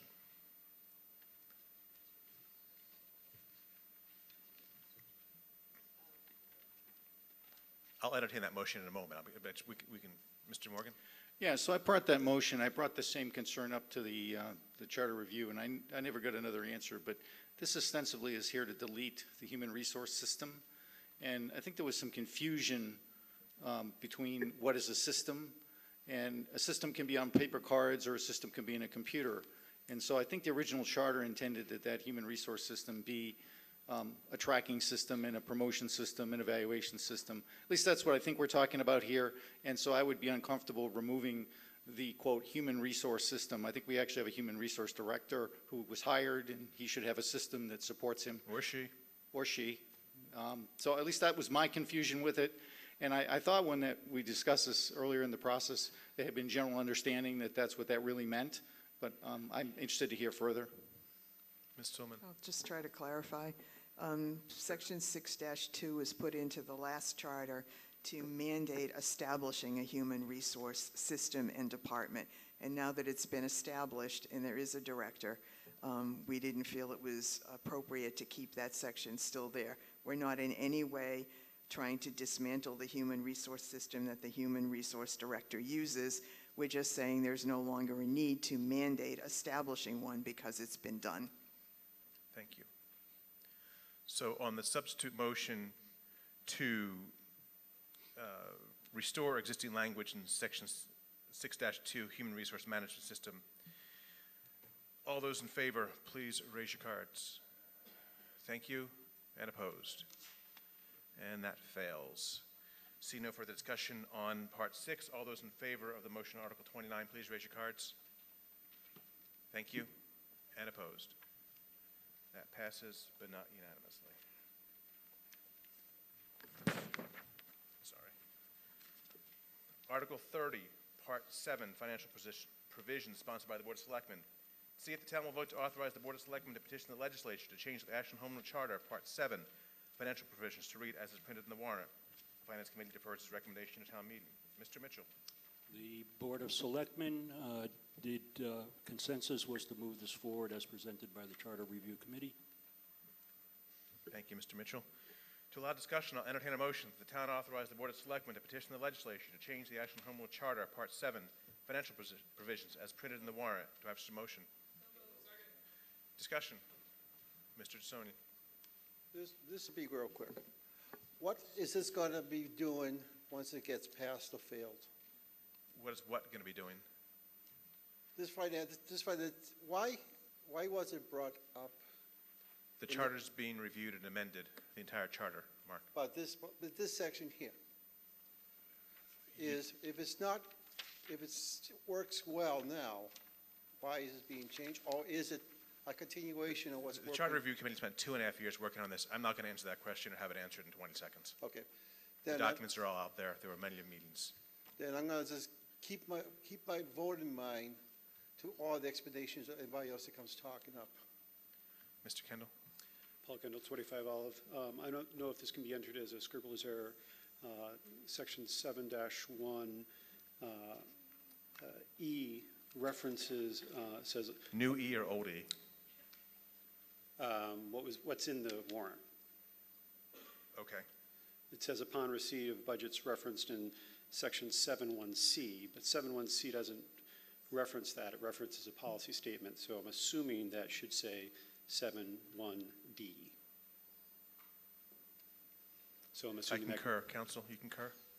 Okay, we'll take that as a Scrivener's error, I do. and we'll fix that. So what you now see in 7-1E, thank you, Mr. Kendall, it referenced, upon receipt of budget reference subsection 7-1C, it should say 7-1D. That's just a mistake. Thank you. Mr. Elbert? Adam Elbert, speaking as Chair of the Finance Committee, I wanted to clarify that the Finance Committee did not defer our recommendation to town meeting for this article. In fact, we did recommend that the town vote in favor of this petition to the legislature to change the charter as described in the article. We'll call that moderator's error. My apologies to the Finance Committee. Thank God I appoint them and not vice versa. Mr. Crow. I have a question that I think the town manager can probably answer. I'm just wondering, it's kind of complicated.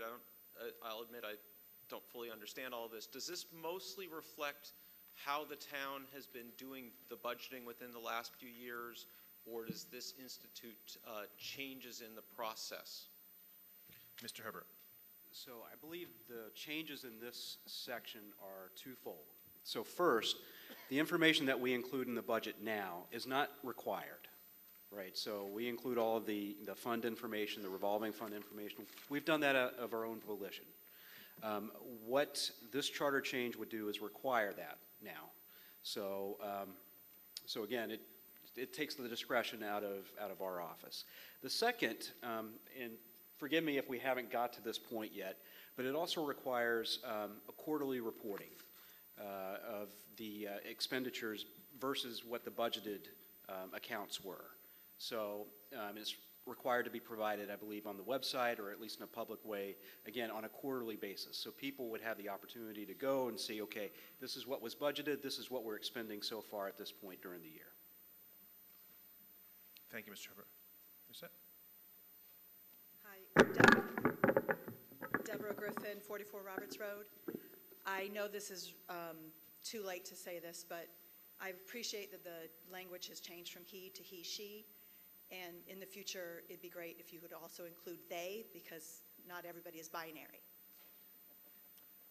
Mr. Morgan. Yeah, I guess I rise in support of this change, in particular with the reporting. I had suggested to the committee that we had trouble with reporting on the Capital Committee, and so I welcome the changes that are being requested here on reporting. Thank you. Thank you, Mr. Morgan. Give me 1 second. Apologies. Anything else on this?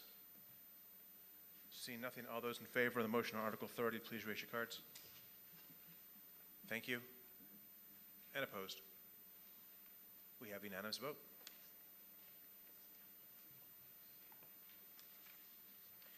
Article 31, Charter, Part 8, Appointments and Vacancies, sponsored by the Board of Selectmen. To see if the town will vote to authorize the Board of Selectmen to petition the legislature to change the Ashland Home Rule Charter, Part 8, Appointments and Vacancies, to read as is printed in the warrant. The Finance Committee defers this recommendation, tell me? Okay. Mr. Mitchell. The Board of Selectmen consensus was to move this forward as recommended by the Charter Review Committee, although I see there is a note here regarding question by Town Council. Thank you, Mr. Moore. What did you say, Steve? I didn't get that last part. There's a red line on the quick sheet that speaks to Town Council changing and adding clarifications.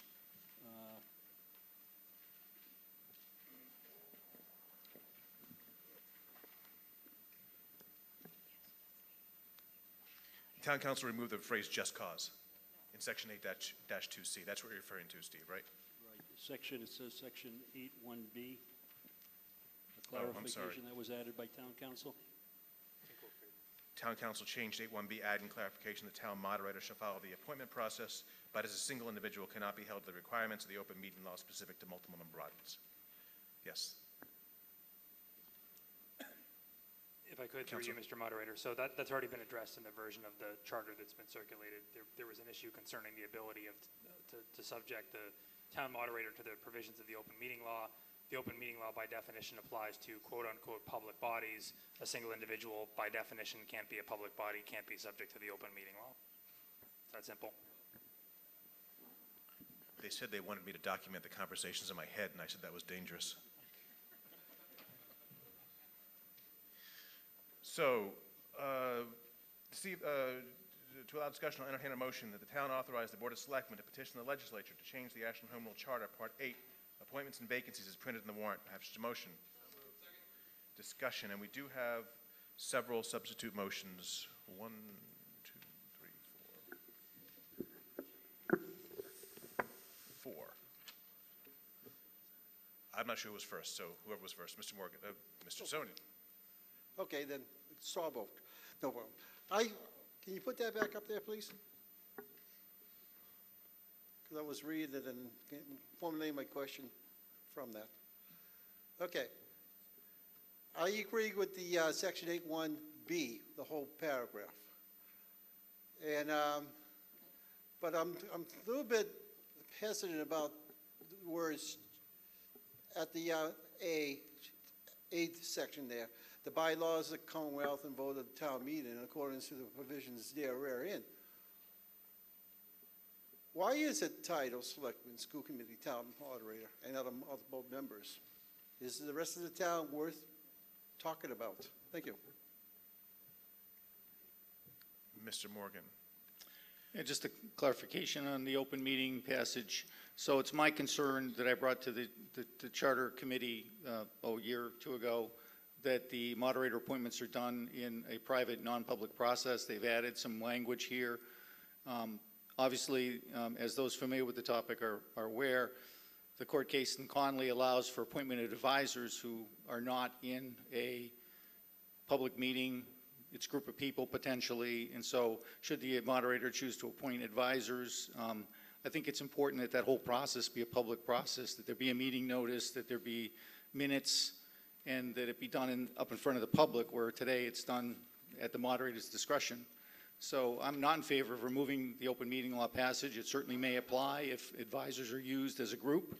Well, you don't have the option because it's not part of the motion. It's not part of the current language, so it's not up for discussion. Could I get a clarification on when it was removed? I have no idea, but it's not part of the posted warrant. I thought it was part of the posted warrant. It was That would be changed your subsequent. mistake, Mr. Morgan.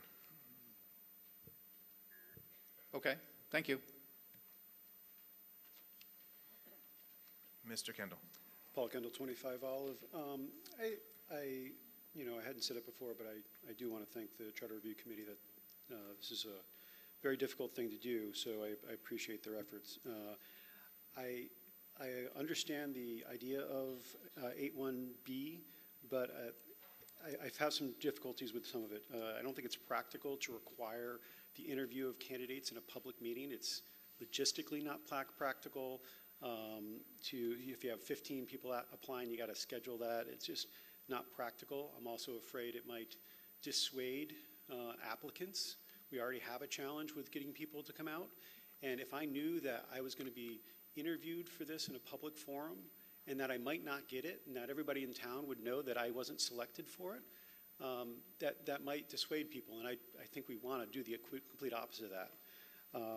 And it doesn't cover, it says that all the boards have to follow this process, but it doesn't talk about, and maybe it doesn't need to, I don't know, maybe town council can clarify, when we want to appoint a member of our own board to another, do we have to follow this process we're appointing? So this doesn't stipulate the appointment of our own members to other committees and things that we're the appointing authority. So let's just pause there and get council to address that question. So thank you, Mr. Moderator. So for clarity, because I'm not sure that I fully follow your question, you're concerned about appointments by an individual multi-member body of subcommittees or sub-bodies that are functioning as representatives of that board or commission or committee? Or any other board that they're asked to supply one of their members to. They're appointing a member to anybody, whether it's a subcommittee or not, without, and maybe there's something that's by default there, but this doesn't handle that, and you'd have to interview them in a public meeting, and it seems silly for that process that's an appointing of a member. So I want to make sure that that's not necessarily included in this. Sure. So generally, and I can't speak to the charter review process or what the committee had in mind when it proposed the language that you've got in the document before you. I can tell you that for purposes of appointing authorities and their authorization under state law, those sorts of appointments to ad hoc committees or, as you've already seen in a previous warrant article, ex officio members of a committee serving on another entity are not considered appointments under state law, and so they wouldn't be subject to a process such as the one that's outlined in section 8.1B. Okay. So yeah, I just have the concerns about the implications of the requiring the interviews to be done in an open meeting. I think most of the appointing authorities are either the Board of Selectmen or School Committee, which we both have administrators that could do those and then report back to the group and make recommendations that way. Thank you, Ms. Kendall. Ms. Sulman? The committee's intent was to create a process where the appointment process more closely vets people and also is open and transparent and encourages accountability. So right now, the Board of Selectmen and the Planning Board, I've participated in interviews and been at meetings when they've had interviews of candidates that they want to select. And they've done that in public, and it seems to have worked fine. I mean, we're not talking a 45-minute interview.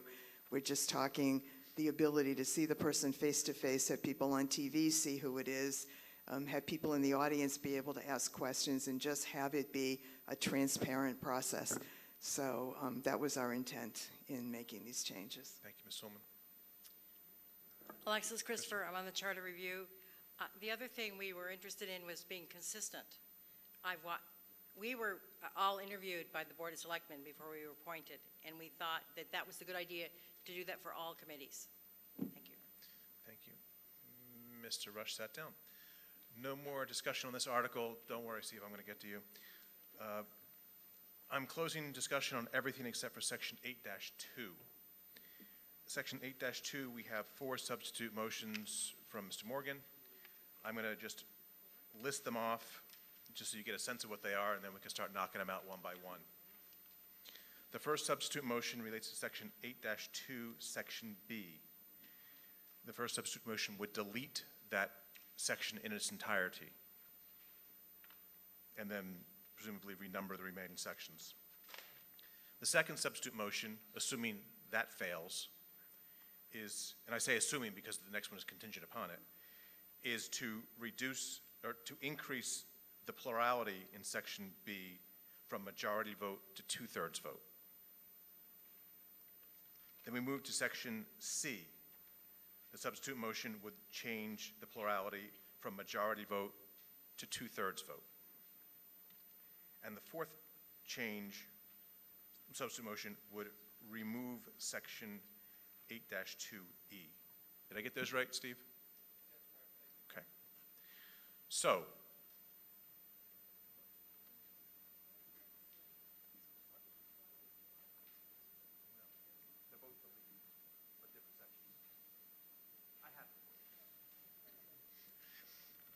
So we're going to start with, for Section B, you have 3 choices.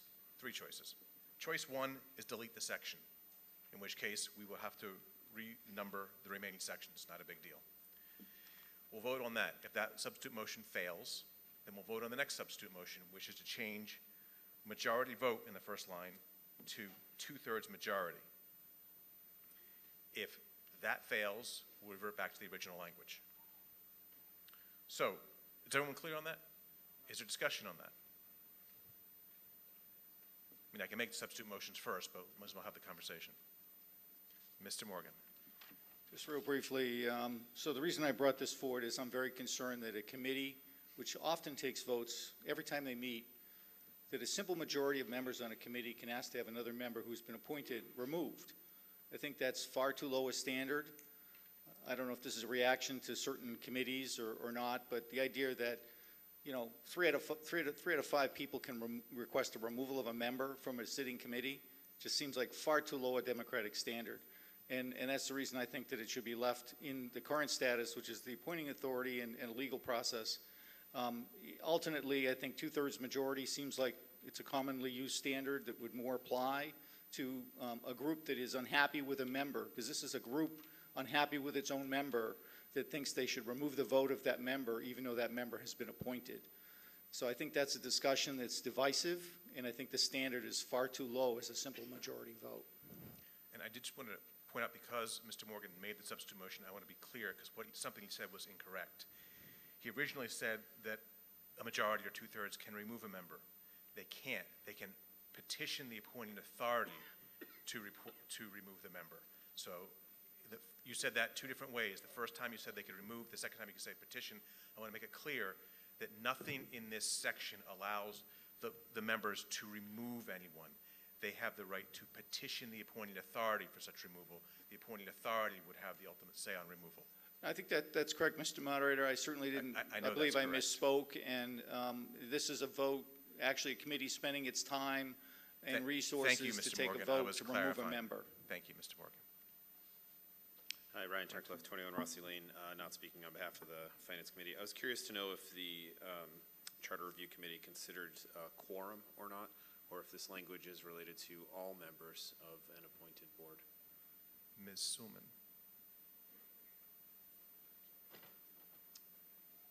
Help me out here, other committee members, if you remember something specific, but I don't remember us specifically having a conversation about that, other than it seems to me that you would have to have a quorum before you could take any vote of any committee at any time anyway, so it seemed implicit. Council. But it's a simple majority of the quorum that's there.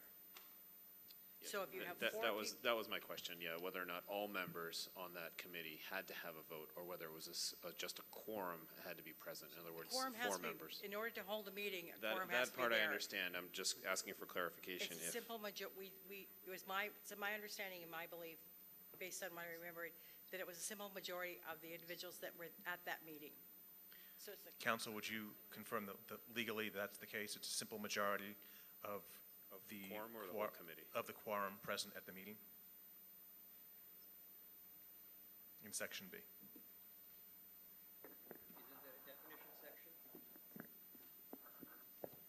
Mr. Moderator, so Section 8.2B says members of the multiple member body may, by majority vote, petition the appointing authority to remove a person in accordance with the procedures herein. So the general rule, unless the language states otherwise, and this goes for general laws as well as special acts, is that a majority of a body is a quorum, and a majority of the quorum can vote and can take action. So the way that I read this as written, you could have a 5-member body, 3 members could be present, that would constitute a quorum such that the board, committee, commission can conduct business, and a 2-to-1 vote of those 3 members would constitute a majority vote of that body, as constituted as present at that meeting. Right. In the case that council provides, that happens to be a 2/3 majority, but in general, I'm against this because I think that's a very small number of individuals that could vote someone out of the committee. They can request, but we define majority vote in section 9-5.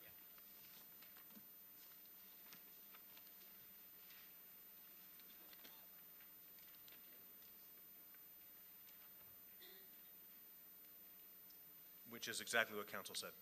So the definition is in accordance with what council had said. Okay, so we're going to close discussion on that. We're going to do this in the step process. The first substitute motion I'll entertain is to delete the section. We'll vote on that. If that passes, that's what will happen. If that fails, we'll go to the next substitute motion, which is a change from simple majority to 2/3 majority. If that passes, so be it. If that fails, we go back to simple majority. Everyone clear? Good. So I'll entertain a substitute motion to delete section 8-2B and renumber the subsequent sections as needed. Do I have such a motion? I hear no motion. Next motion, to change section 8-2B from majority vote to 2/3 majority. Do I have such a motion? So moved. Is there a second? Second. Discussion. All those in favor of the substitute amendment, substitute motion, please raise your cards. Thank you. And opposed? That substitute motion fails. Section 8-2C. I'll entertain a substitute motion to change majority vote in the last sentence to 2/3 majority. Do I have such a motion? So moved. Is there a second? Second. Discussion. All those in favor of the substitute motion to change the plurality from majority to 2/3, raise your cards, please. Thank you. And opposed? That motion fails. And finally, finally for this section, Section 8-2E, substitute motion is to delete that section. Do I have such a motion? You have that? Do I have a motion? Do I have a motion? Is there a second? I don't hear a second. Is there a second? Okay. Discussion.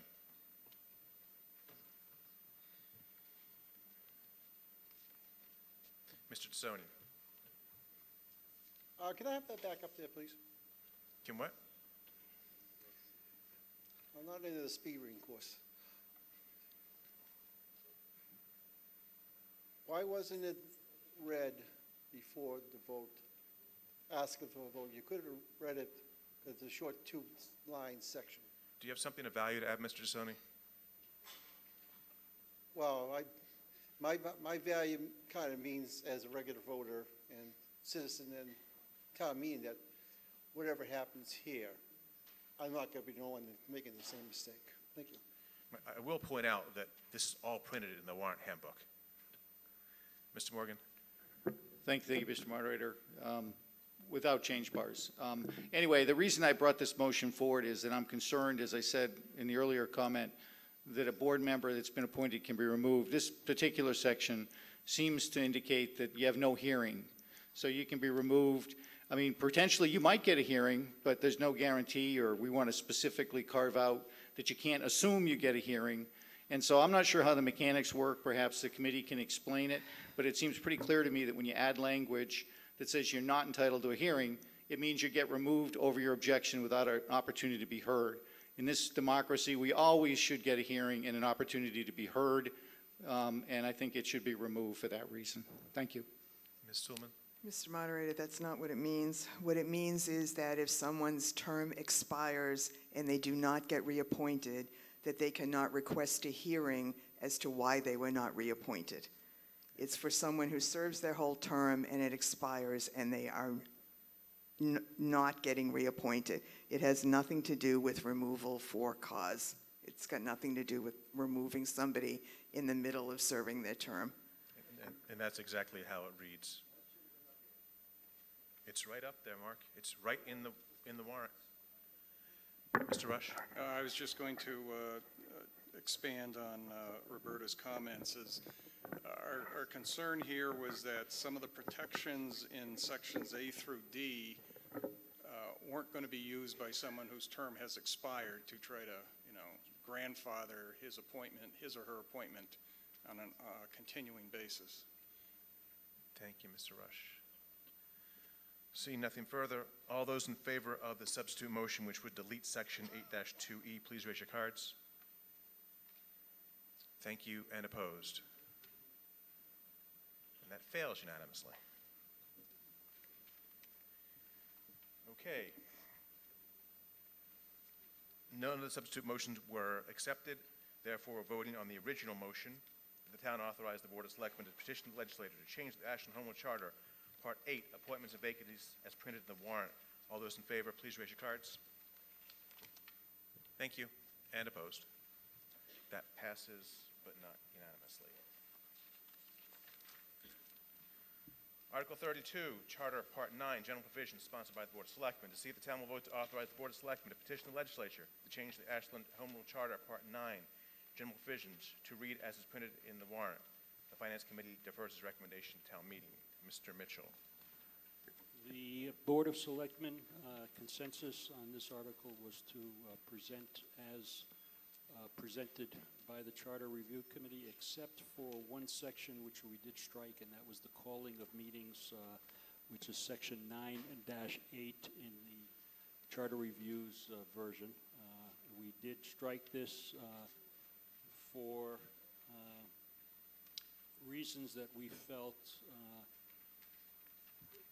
that we could improve board and committee policies and procedures, and that included ensuring that the requirement for each board or committee to have a chair, a vice chair, and a clerk. We came to understand during our discussions that there might be some committees that don't have that particular structure, and So our consensus was to strike this language and improve our policies and procedures as appointing authorities. Thank you, Mr. Mitchell. To allow discussion, I'll entertain a motion that the town authorize the Board of Selectmen to petition the legislature to change Ashland Home Rule Charter, Part 9, General Provisions, as printed in the warrant. Do I have such a motion? So moved. Okay, there is one substitute motion on this. And that substitute motion, we're going to have general discussion. Substitute motion is to strike the last sentence in section 9-2, which provides the Board of Selectmen a 12-month period to extend the charter review. So just general discussion, and then we'll deal with the motion, substitute motion. Is this general discussion, Steve? Yes. Okay, general discussion. Go ahead, Mr. Morgan. Yeah, so as a general comment, I'm concerned about the changes in 8.2, which I think are unnecessary and actually are reactionary to the fact that this current Charter Review Committee didn't follow the timelines. So we're here without them having followed the timelines. And so if they're not important and we don't need to follow them, then we don't need to change them, and we don't need to be able to extend them. So I'm concerned that, we're here, fixing something we've already done differently. So that's one concern. And the other concern I have with the section is specifically around the appointment provision. I think that is coming up later. Thank you. Ms. Stillman? Just to clarify the committee's thinking on section 9-2, we spoke to members of the previous Charter Review Committee when we were doing our interviewing, and they told us that they thought that 9 months was not nearly long enough, especially if you dive deep enough, as deeply into the charter as we did, to make some significant research and significant recommendations. So that's why we're making the change, to try to accommodate reality. Thank you, Ms. Stillman. So on the substitute motion, I'll entertain a substitute motion to delete the sentence that reads, "The 12-month period may be extended by the Board of Selectmen." Do I have such a motion?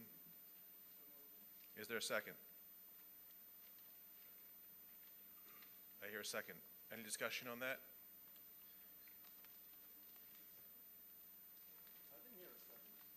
There's a second.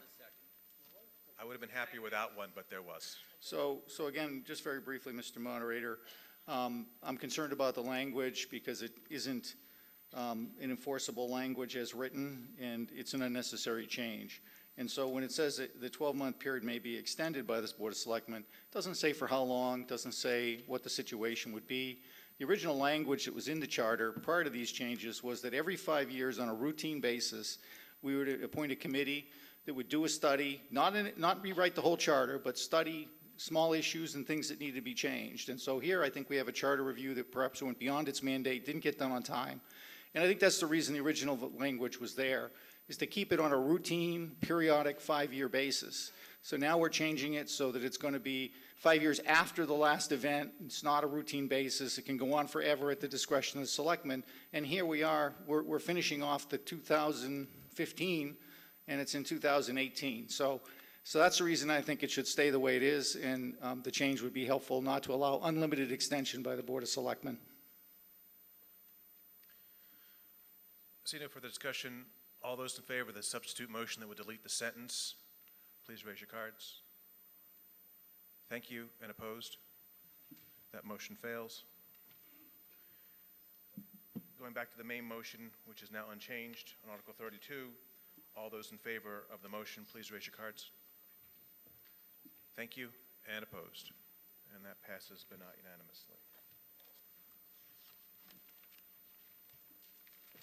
Article 33, Charter, Part 10, Transitional Provisions, sponsored by the Board of Selectmen. See if the town will vote to authorize the Board of Selectmen to petition the legislature to change the Ashland Home Rule Charter, Part 10, Transitional Provisions, to read as is printed in the warrant. The Finance Committee defers its recommendation to town meeting. Mr. Mitchell. The Board of Selectmen consensus was to move this forward as recommended by the Charter Review Committee. Thank you, Mr. Mitchell. To entertain a motion to authorize the Board of Selectmen Petition the legislature to change the Ashland Home Rule Charter, Part 10, transition provisions as printed in the warrant. Do I have just a motion? So moved. Is there a second? There's a second. There is a substitute motion required in this.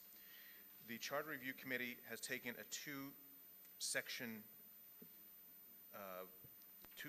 section, 10.1 and 10.2, and deleted 10.2. Fine. 10.1 deals with the completion of term relative, they changed it from the Recreation Commission to the Board of Health. Since we are now keeping the Board of Health elected, there is no need for section 10.1.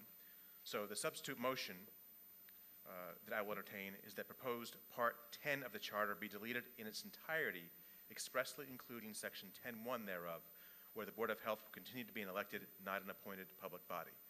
Do I have such a motion? So moved. Is there a second? Okay. Discussion, which is only on that then. Ms. Sulman. Support that. Support the substitute motion.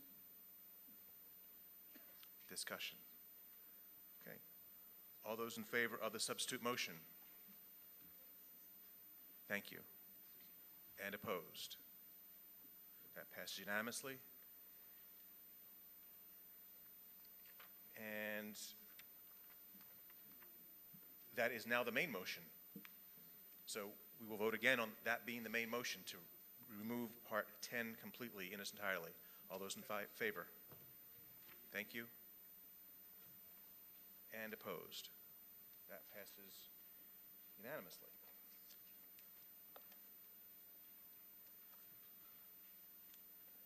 We have one final charter-related item, and that is to adopt the entire charter.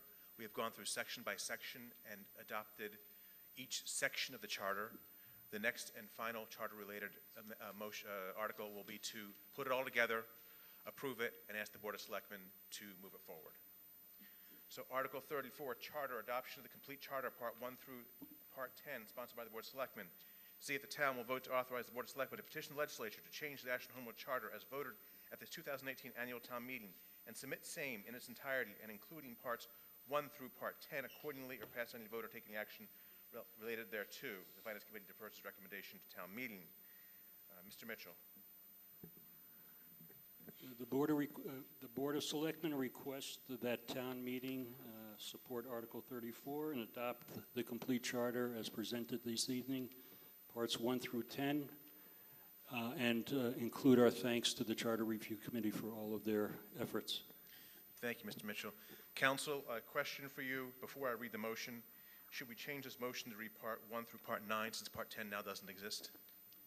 I think that's fair, Mr. Moderator. I also note, I think we had stated in our exchange of emails earlier today that it be modified to state as amended, although as I review the article, I do see it says as voted at the 2018 annual town meeting. So obviously we've taken the previous votes on the charter, and I think it can be presumed that we're voting what's been amended, but you could offer that point of clarity as well.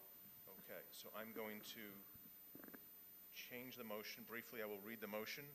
That the town authorize the Board, and Council, please insert any changes you feel are appropriate.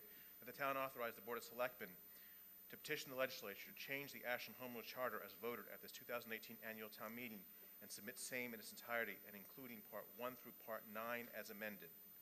Is that good? Do I have just a motion? Yes. Discussion. Okay, yes.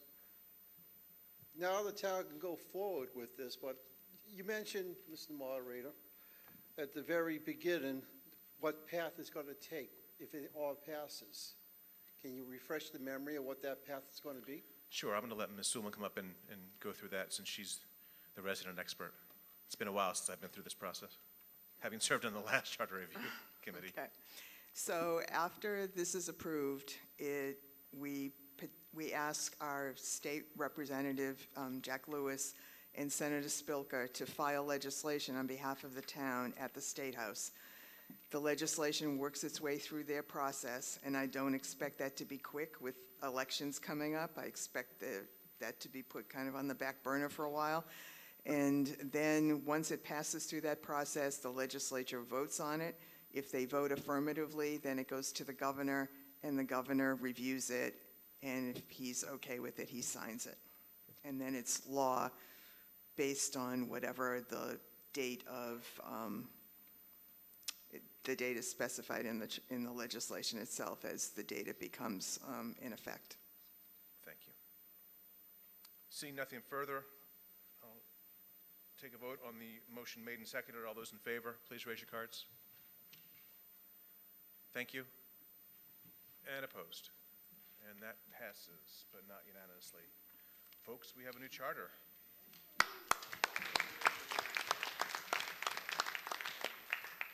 And Verizon's telling me it's 9:10, so I think we're going to finish tonight. Let me rephrase that. We're going to finish tonight. Article 14, funding for park improvement at Stone Park, sponsored by the Community Preservation Committee. To see if the town will vote to appropriate up to $41,841.48 in Community Preservation Act funds for the Town of Ashland Department of Public Works to fund recreational improvements at Stone Park, installation of 4 ADA-compliant eco-friendly benches along the walkway, installation of 4 player benches with storage, installation of 3 42-seat aluminum bleachers, and installation of 4 20-foot-long team dugouts with roofs under Chapter 44B of the Community Preservation Act, and that to meet this appropriation, the sum of $41,841.48 be transferred from the undesignated reserve account from the Community Preservation Fund balance, with unexpended funds as of June 30, 2021 being returned to their funding sources or pass any vote or take any action relative thereon. The Finance Committee recommends the town vote to appropriate the funds called for in Article 14 from the undesignated account from the Community Preservation Fund balance. Ms. Rosenblum. Beth Rosenblum, Chair of the Community Preservation Committee. The Department of Public Works, who maintains and oversees Stone Park, approached the CPC for numerous improvements and additions to Stone Park.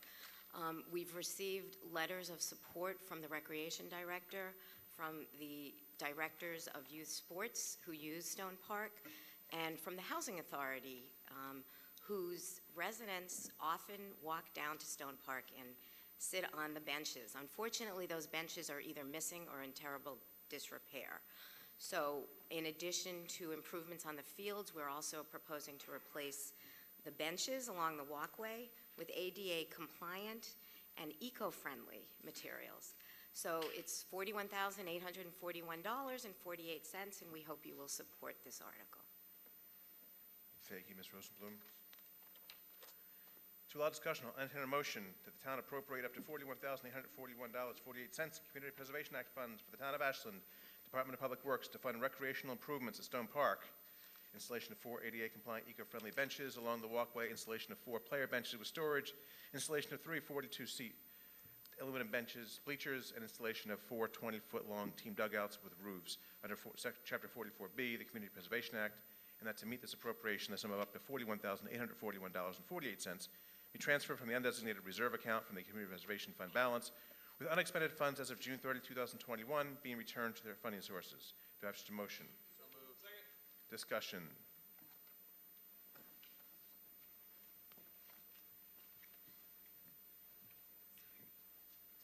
Mr. Morgan. Yeah, Mr. Moderator, listening to the project description, I'm concerned that this is not a new project or new improvement. This is a maintenance activity of an existing park, existing benches, which were just mentioned to be in disrepair. My understanding is that CPC funds are supposed to be for community preservation improvement projects, not maintenance. That's otherwise the responsibility of the town on budget. So I'm concerned that this is should, in my view, be an on-budget project, and I'm not supportive of the CPA funds. I would support the project. My daughter and I have used Stone Park when she was growing up, the playground and so forth, so I do support the Stone Park project, but I don't believe that CPC funds are the correct source of funding for the project, so I do not support it. Thank you. Ms. Rosenblum, could you, the CPC did make a recommendation, I'm assuming, and I neglected to ask for that. Yes, we did. And as in my town report last meeting, I went through an extensive vetting process that we perform, and this project Can I just stop definitely you for 1 second? complied Could we just get the recommendation? to support the article. Thank you. I just want to make sure that's on the record. Thank you. Judith Sallet, 29 Meeting House Path, and I'm speaking for the Open Space Committee, and we have voted to endorse this. Thank you. See no further discussion, we'll move to a vote. This requires a simple majority. All those in favor, please raise your cards. Thank you. And opposed. That passes, but not unanimously. I think we may have spent some time on Article 15 last evening, so we'll skip that. Article 16, road acceptance. And yeah, I got to read all this. Acquisition of land sponsored by the Board of Selectmen. To see if the town will vote to authorize the Board of Selectmen to acquire the land known as the MBTA Access Road and appurtenant easements from the Massachusetts Bay Transportation Authority, MBTA, all is shown on exhibits attached to that certain memorandum of agreement by and between the Board of Selectmen and the MBTA dated November 9, 2016, and as shown on the plans attached thereto, and further the town accept the road known as the MBTA Access Road as a public way, and which layout is shown more fully on a plan entitled Land Acquisition Plan Town of Ashland, Middlesex County, dated October 11, 2000, and recorded in the Middlesex Registry of Deeds, Book 31919, page 501 and page 502, but not including parcel A8, as shown on said plan.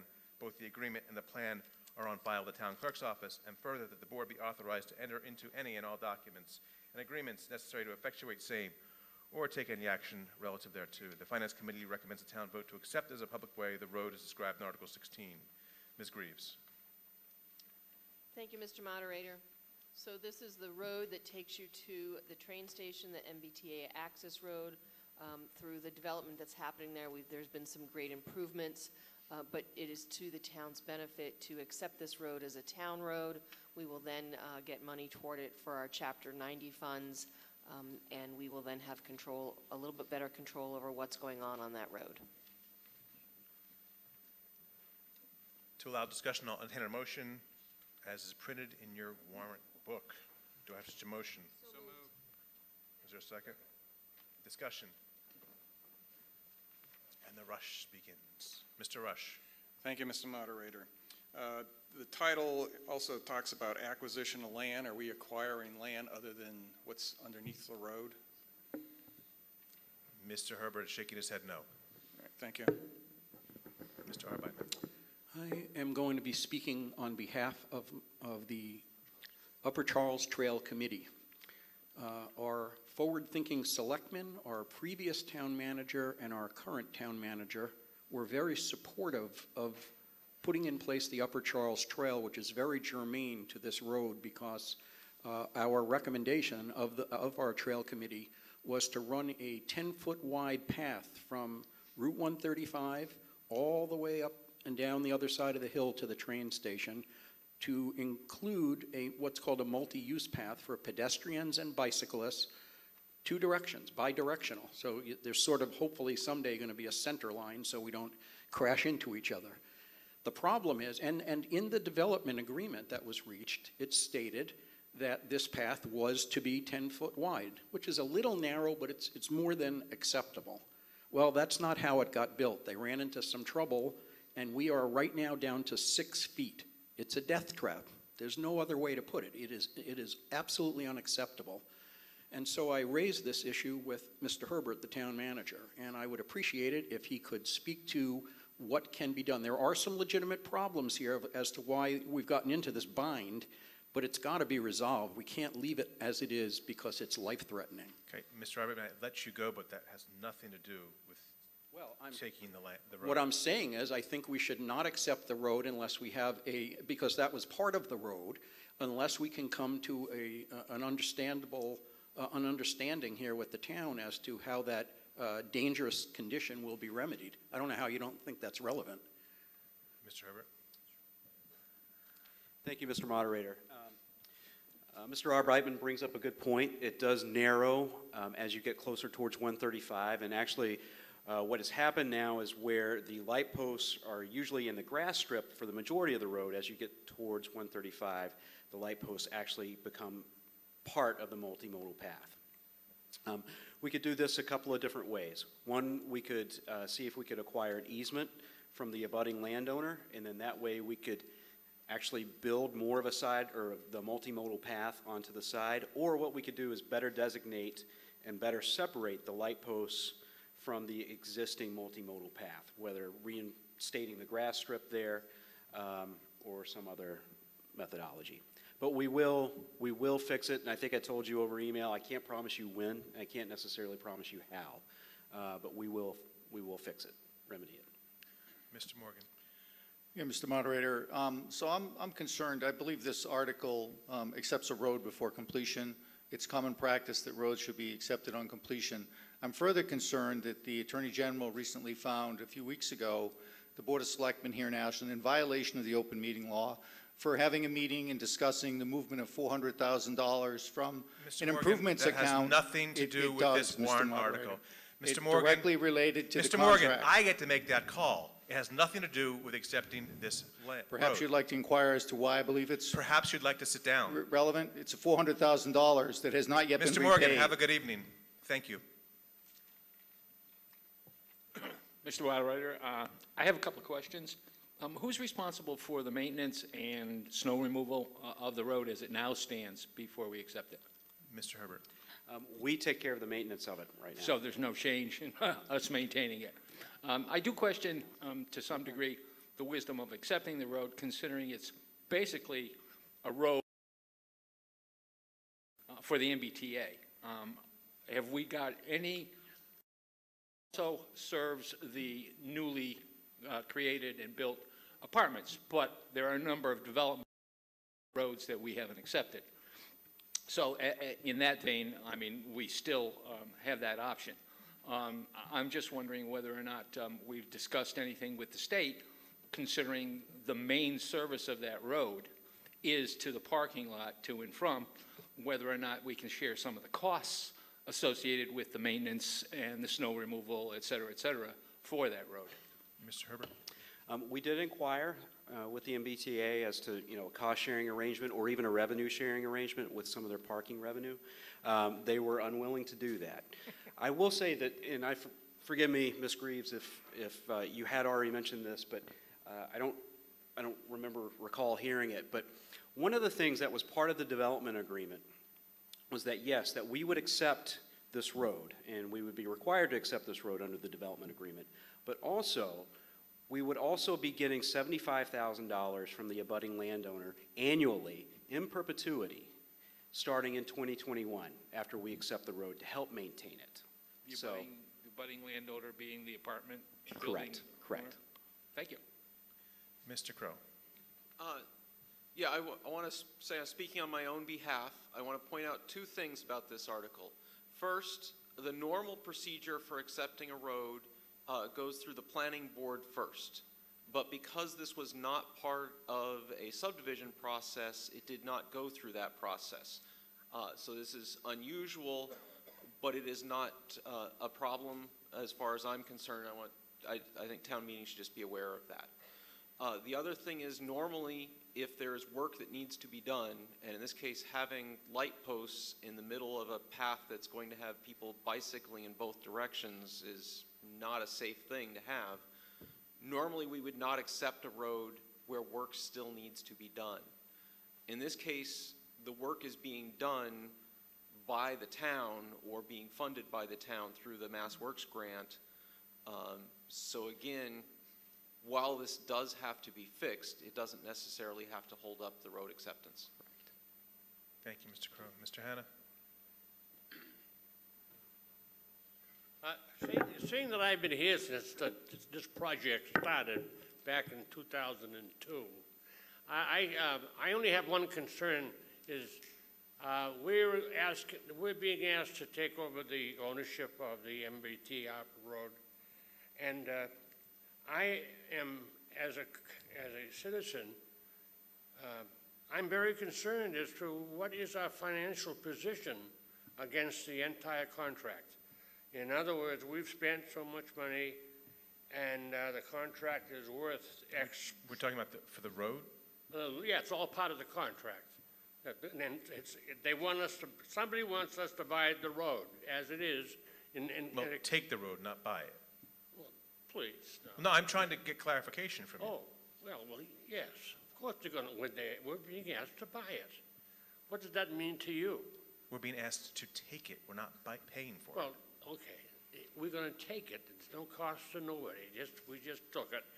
But the fact is, we are in a contract also that includes that road in it. And I want to know whether we are up to, are we matching the cost of the finish of this job with the funds that are available? Mr. Herbert, you want to take a shot at that? If I can, I'll try. Good. So the work has already, except for, the punch list items that we've talked about, the road work has already been done and has already been paid for. Yeah. So we would not necessarily be expending any additional funds other than what the contracted amount was for this. Yeah, yes, of course. I wouldn't expect you to do more. Okay. But I am concerned, I think if this is your answer, we got a bunch of contractual things to do. And there's contractual money out there on phase 4, 5, or 6, or whatever the devil they call them now. And is there enough money in the contract that the town has to dig back into the pool of funds to continue the project to its completion? I guess it's... I'm going to stop you, Mr. Hanna. I think his concern is that there's work to be done and there isn't money to do it. Well, yes, and the final Is there work to be analysis- done? Is there enough money to do what the work has to be done? Yes. Okay. I remember you being on the finance committee. You're pretty good. Yeah. Thanks. Now, can you just... Mr. DeSoni. Mr. Mr. DeSoni. What? You're done. Oh, I'm done. Oh, I You're know. done. That's why you gave me the answer. Okay, thanks.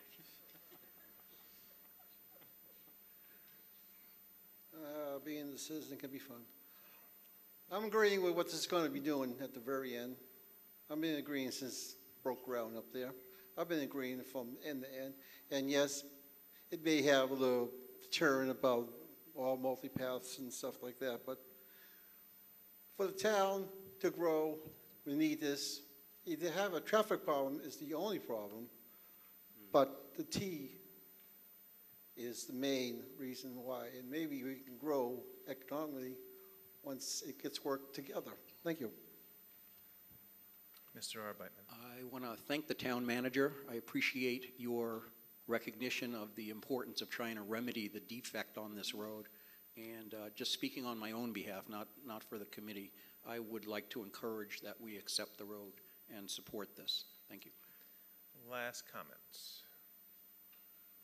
Al Porter, Indian Spring Road. Here's my question. Right now, the MBTA owns that road. It's built to the town's specifications for a road. I understand that. And the town plows it. Who is going to plow the parking lot once we take over the road? Because currently, the MBTA plows both sides. The parking lot. The MBTA will still be responsible for the parking lot, the maintenance of the parking lot, the plowing of the parking lot, et cetera. All righty. Thank you. Thank you. All those in favor of the motion on this Article 16, please raise your cards. Thank you very much. And opposed? That passes, but not unanimously.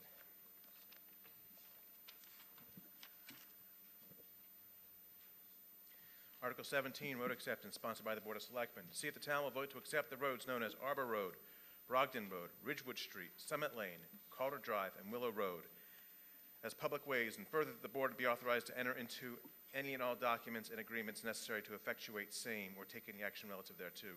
The Finance Committee defers its recommendation to town meeting. Mr. Hackinson. Thank you, Mr. Moderator. As you said, this is to accept several roads that are off of Cross Street and High Street, as well as the drainage easements associated with all of these roads. Thank you, Mr. Hackinson.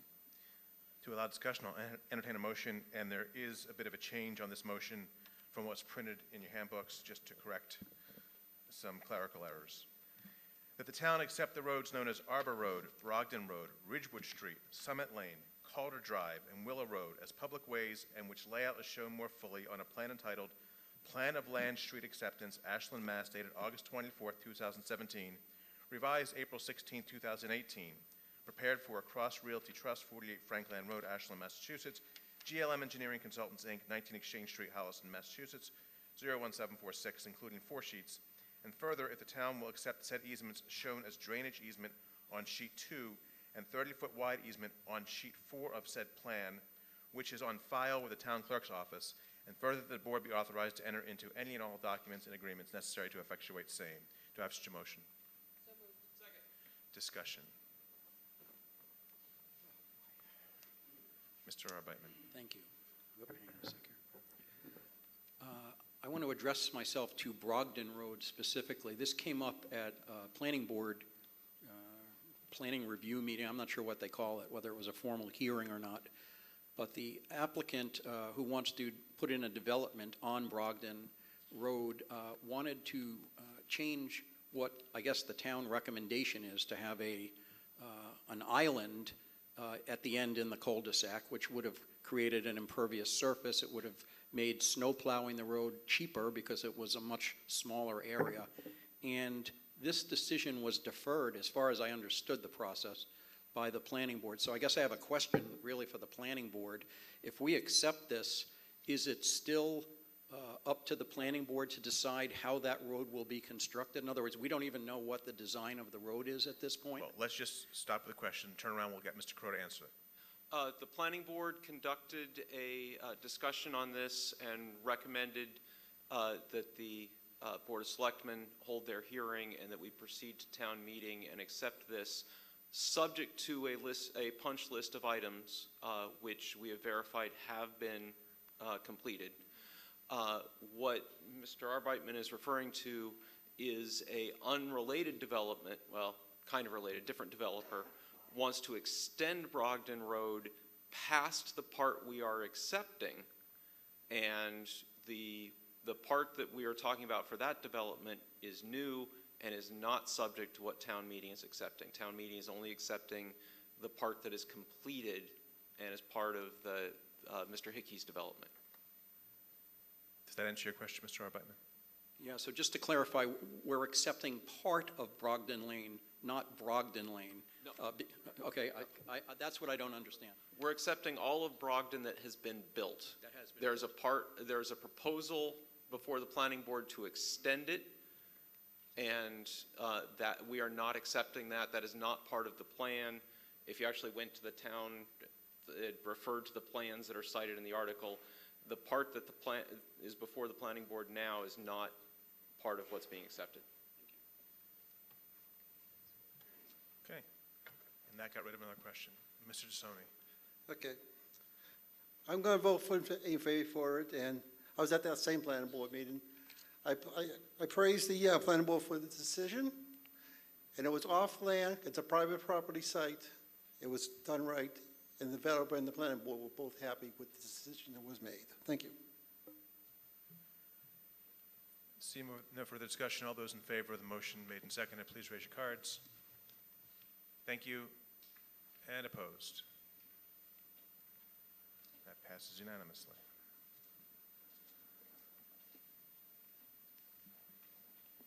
Article 18, authorization to create a business incentive program sponsored by the town manager and the economic development director. See if the town will vote to authorize the Board of Selectmen to petition the General Court for special legislation entitled Town of Ashland Economic Development Funding Program, authorizing the Town of Ashland to establish a grant and loan fund for the purpose of creating economic development tools and activities, and further to authorize the Board of Selectmen to adopt rules and regulations for the management, acceptance, and distribution of funds under said act. Said legislation to read as is printed in your handbook, or take any action, other action relative thereto.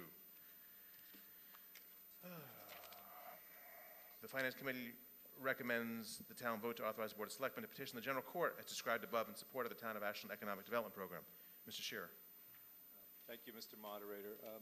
This is an idea that our town manager and Beth Reynolds, our economic development director, came to the board with.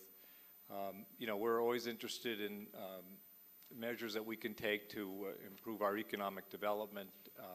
So this is one of them. They've noticed in other towns, apparently, you know, this is a small fund whose basic purpose is to help our merchants or other businesses in town, and probably we're really talking about downtown, but there could be other places where you can, with a relatively small fund, this is currently budgeted at $60,000, either have grants or loans, and I understand there's also a bank interested in helping out.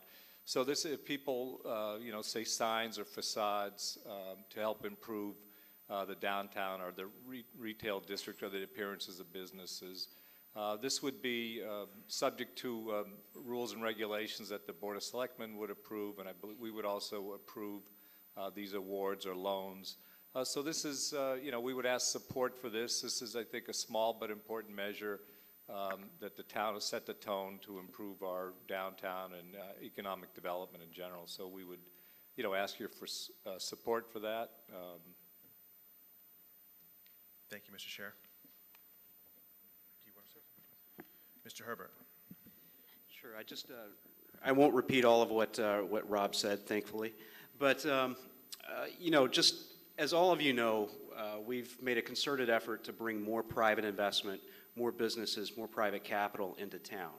What we're finding is that there is definitely a gap between what it costs a business to move in and what they can make, I guess, in terms of what makes it financially feasible for them to move in. So part of this program is designed to help close that gap. Again, to make it more financially feasible for the right businesses to move in. When I talk about the right businesses, I'm talking about things such as a brewery, restaurant, things such as professional services, architects, engineers. Again, it helps us close that gap. The second thing that this would really help us fund is also leveraging some of the public investment that we have with private investment, with storefront owners, with building owners, to actually make improvements in their own property. As you know, we could potentially be spending up to $10 million on our downtown improvement program. The state is looking at spending $15 million in improving Route 126. But how can we leverage that investment to get, again, business owners, landowners to help make improvements in their own buildings and in their own property, abutting those roadways and abutting that public land to do that? So, Beth, I don't know, did you have anything to add? Okay. Thank you, Mr. Herbert. To allow discussion, I'll entertain a motion that the town authorize the Board of Selectmen to petition the General Court for special legislation entitled Town of Ashland Economic Development Funding Program, authorizing the Town of Ashland to establish a grant and loan fund for the purpose of creating economic development tools and activities, all as set forth in Article 18, and further that the town authorize the Board of Selectmen to adopt rules and regulations for the management, acceptance, and distribution of funds of the Act. Do I have such a motion? So moved. Discussion. Okay, thank you. Mr. Tassoni. Okay. This was the main reasons at the pre-town meeting and the ballot questions why I was against the other bigger items is for this. This has got to help take the burden off the residents on their tax dollars and bring in a future, and then still live with a history, but then again, bring a future with businesses, economics to go forth. I know down Article 21, there's a zoning article that's along with this. This is going to be worth the time to have, and to have the businesses that are already in town to be better. It's a positive, unless people who think they rather see dead ground than live businesses. I rather see live businesses than dead ground. Mr. Rush. Mr. Rush. Thank you, Mr. Moderator. You had me at brewery. It was mentioned there was a fund of $60,000. Is this part of the FY19 budget we just passed? Yes. And what would have happened to that should this article fail? I guess his answer is going to be don't let it fail. Yeah. Brewery. Well, with that, yeah. Mr. No, Herbert. I mean, we would look at other, we wouldn't have to spend it, obviously. We could always look at other creative ways, bring it back to town meeting, next year, potentially. All right, thank you. Ms. Rosenblum. Yeah, I was just going to ask what the funding mechanism is for this. So if you could just go into a little bit more detail about that. Mr. Herbert. Sure. So yes, there are public funds in the economic development budget that are appropriated for this. But also what this home rule petition allows us to do is take in private funds from an organization that wants to help contribute to the revitalization of downtown or revitalization of Route 126. As Mr. Scheer noted, a bank is currently interested in helping partner with us in some way, shape, or form in investing a significant amount of their capital to help this work, because, again, you got to think of it as an ecosystem.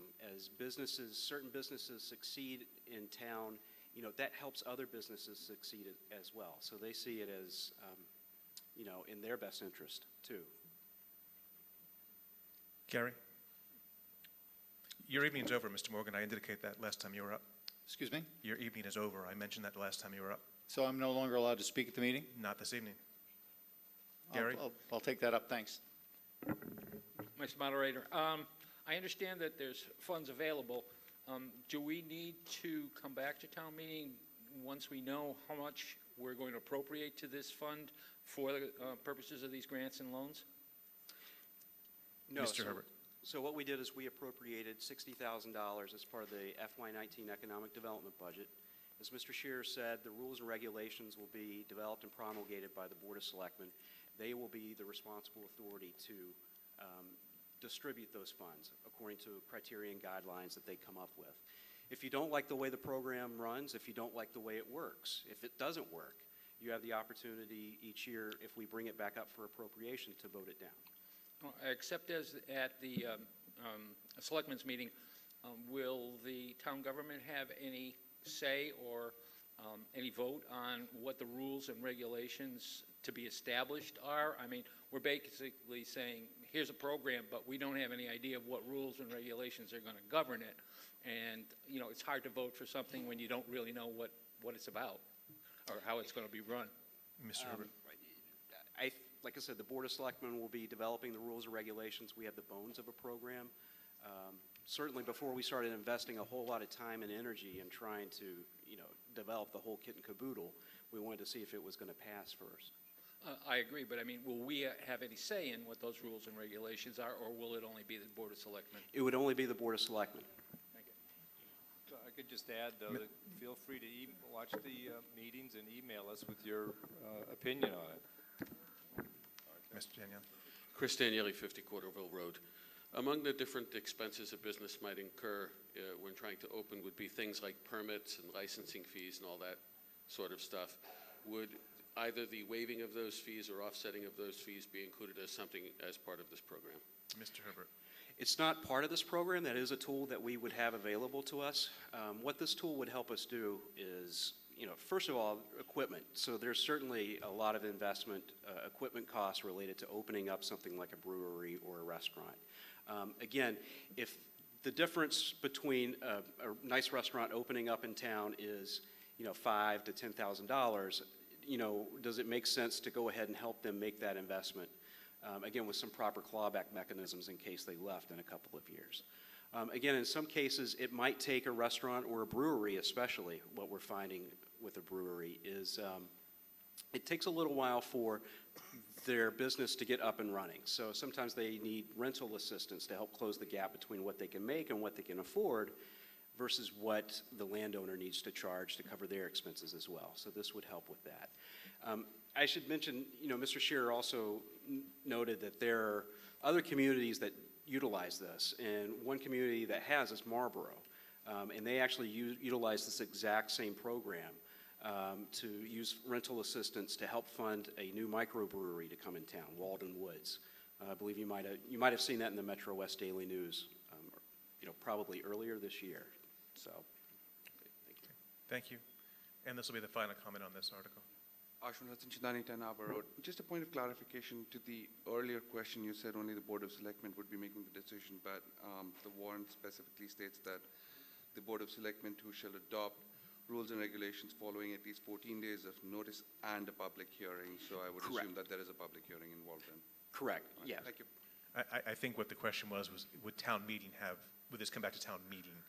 And that's what Mr. Herbert was saying, it's not going to come back to town meeting. See no further discussion. We'll vote on this. Requires a simple majority. All those in favor, please raise your cards. Thank you. And opposed? That passes, but not unanimously. Article 19. Amend Town of Ashland zoning bylaw, section 5-8, site alteration special permit, sponsored by the Planning Board. See if the town will vote to amend the Town of Ashland zoning bylaws, chapter 282, as is indicated in your handbooks, or pass any vote or take any action relative thereto. The Finance Committee defers its recommendation to town meeting. Mr. Crow.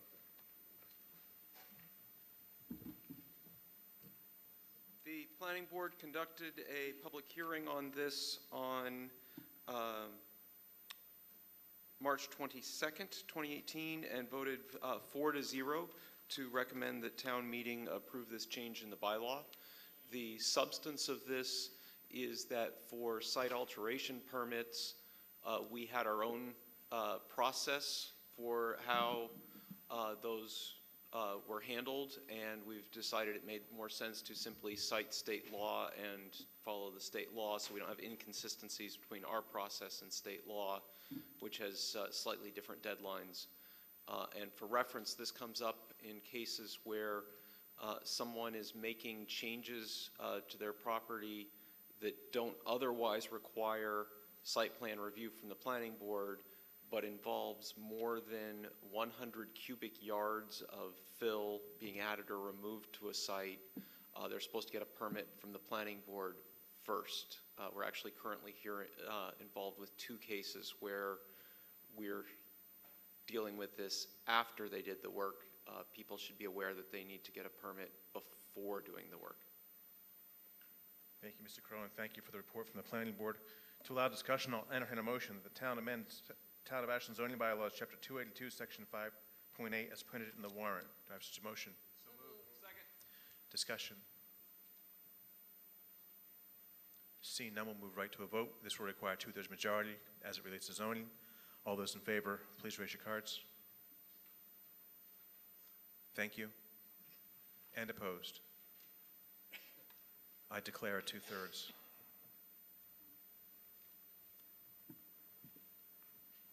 Article 20, amend Town of Ashland bylaw by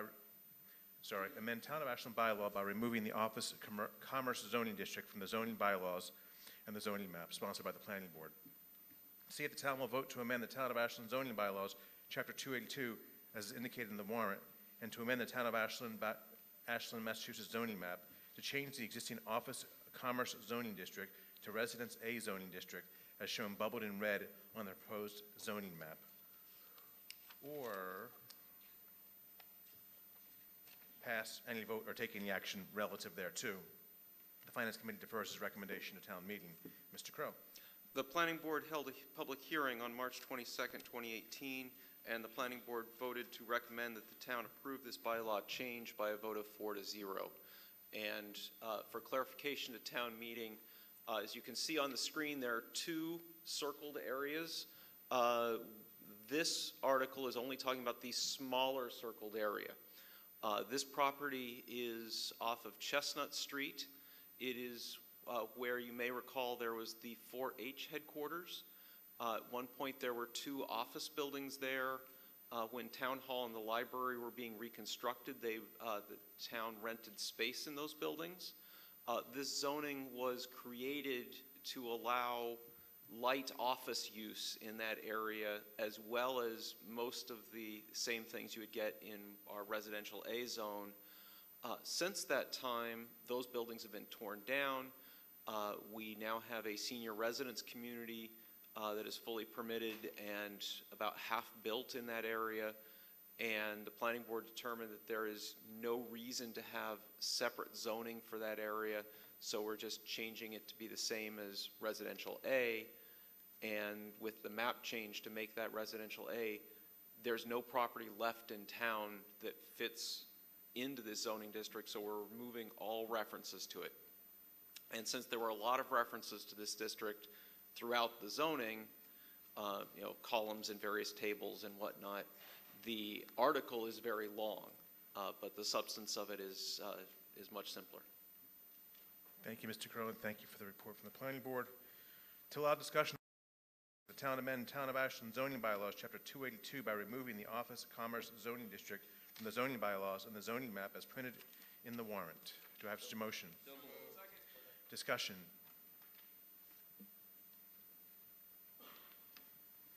Gary. Mr. Moderator, given that we just had a picture with 2 circles on it and only the smaller one was the larger circle was not considered, Larger circle is a different zone The- for a future article. Yeah, For we'll a deal with the future big article. circle later. all right.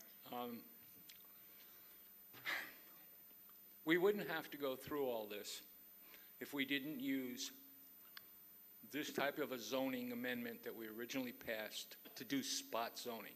This is what was done for this particular piece of property. We now remove it because we no longer have the zone. It was a spot zoning article when it was voted in, and I would like to take this opportunity to impress on the town meeting legislators that spot zoning is definitely a wrong way to move, and it shouldn't be done again. Thank you. Thank you. Seeing no further discussion, we'll move to a vote. This is a zoning article and will require a 2/3 majority. All those in favor of the article, please raise your cards. Thank you. And opposed? I declare 2/3.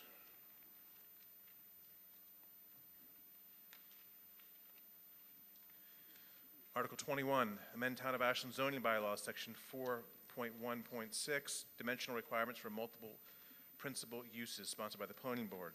To see if the town will vote to amend the Town of Ashland zoning bylaws, chapter 282, by deleting section 4.1.6, as is indicated in your warrant, or pass any vote or take any action relative thereto.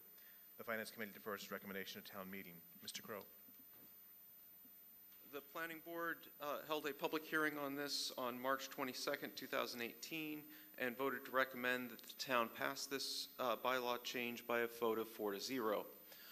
Unlike the other articles on zoning tonight, this one is fairly substantial in the potential for what it can change in town. So we need to take this one seriously. This is not a just cleanup article. What this is if you have one lot where you have, within that you have a building or multiple buildings with different uses. For example, a restaurant and a retail store. They might both be in the same building, but under the old rules of 4.1.6, the zoning requirements are that you have to have enough frontage to have them as if they were separate lots. So you get a building like the Dairy Queen building, and if you have the Dairy Queen and a retail store, it requires twice as much frontage as if you had the Dairy Queen and a sandwich shop, because those are both restaurant uses. So as the uses within a building change, the amount of frontage requirements change under the current zoning, and the planning board didn't think that was a good way of planning. It's kind of moving towards the form-based code approach, where you look not at so much at what is in the building, but what buildings you're putting in the first place. There have been developers who have approached the planning board on this and asked for this change, and this can make a difference in what is built in certain upcoming developments. And I can go into more on that if people want to hear about it. Thank you, Mr. Crow, and thank you for the report from the planning board. To allow discussion, I'll entertain a motion that the town amend Town of Ashland zoning bylaws, chapter 282, section 4.1.6 is printed in the warrant. Do I have such a motion? So moved. Second. Discussion. Mr. DeSoni. And this goes hand with the Article 18, and it works for economic. Developers will know what they have. Businesses will come in and benefits. It's the shape of the building, the frontage, yes. It's a whole lot better than having the deck ground and having nothing there for history. This is going to be future. This is going to help out, and the zoning board is going to have a say. The planning board will have a say, and the economic director is going to bring in what they say should work together. And the finance committee, Mr. Ryan, might have something different, but we just go with what they have. Thank you. Back from behind the table, Mr. Turncliffe. Yeah, thanks, Mark. But not finance committee. Just a clarification. Are there current businesses that would be grandfathered in with removal of this article or this language? Mr. Crow? With zoning, the zoning that counts is the zoning that's there when the use begins at the site. So if a business is already there and has multiple uses such that, but doesn't have enough frontage, but if those uses started before this provision was put in several years back, they're all right. So zoning in general grandfathers everything that was there before. Thank you. Thanks, Preston. And do we have an idea of, you mentioned this has come across from a couple of developers. Do we have any idea of what impact this would have in terms of economic growth, which is probably too much of a question, or how it might impact what we see in storefronts in town, how it might change the look and feel of what we see for commercial space? Mr. Crow? The only example I can think of, we don't have an economic development analysis of what this change would make for the town as far as more businesses. One developer who is very excited to see this is the developer who is putting in the storage facility kind of in front of the middle school. Some people may be aware that there's been a lot of land clearing there. You might not be aware that a storage facility is what is going in there.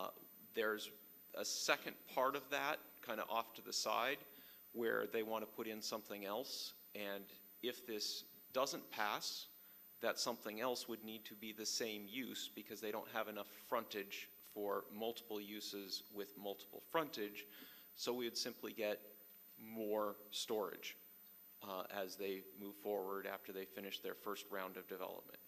If this does pass, then the options would be to put in office space or something else, which might potentially have higher tax revenue to the town. And we've also heard from other developers and other places that are concerned about, if they put in a building that can have multiple storefronts, because in our use table, we go into fairly detailed uses for different kinds of stores. If you want to have multiple stores within the same building, you start running into this problem. Sorry, my time's probably up, but just a quick additional clarification. There's no special permitting process that would obviate the zoning. Is that correct? You can shake your head. Okay, thank you. No. Oh, Mr. Rush, I'm sorry, I didn't see you. Well, that's difficult to do. Thank you, Mr. Moderator. Mr. Crow mentioned that this provision was implemented a number of years ago, presumably to address a situation or issue or prevent a problem. With the deletion of this provision, is the original intent, problem, or situation that we wanted to avoid, how will that be addressed in the future? Mr. Crow? I was on the board when this was put back in. I think it was part of when we did the pretty much complete overhaul of the zoning, and it was recommended by our the lawyer who was working with us on that. And I don't think there was a lot of discussion on what the impacts we're now seeing with it. So I think this has come about because we're starting to see the impact of this. It had been pretty much ignored until somebody tried to get financing and their bank looked over the zoning and said, well, you can't do that under this zoning. And so that sort of raised some red flags, and now we're looking at it, and the planning board agreed that it was not good planning. So it was perhaps at the time something mirrored in other towns' zoning, and you saw no reason not to at the time? Yeah. All right, thank you. Last comment, Mr. Arbeitman. Thank you. I have pretty much a question. So I'm trying to understand the specifics here.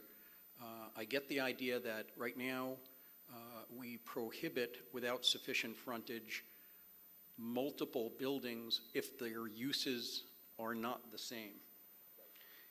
Got a head shake from Mr. Crow for those That's of you out good. there.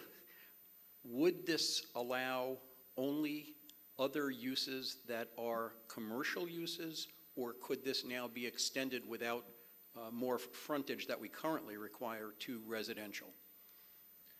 Mr. Crow. This only applies to commercial, and it does not authorize any use that would not otherwise already be allowed in that zone. So it just allows more of a mix within a single property, but nothing that's not already allowed in that zone. Thank you. Seeing no further discussion, we'll move to a vote. This is a zoning article and also will require a 2/3 majority. All those in favor of Article 21, please raise your cards. Thank you. And opposed? I declare 2/3 on that.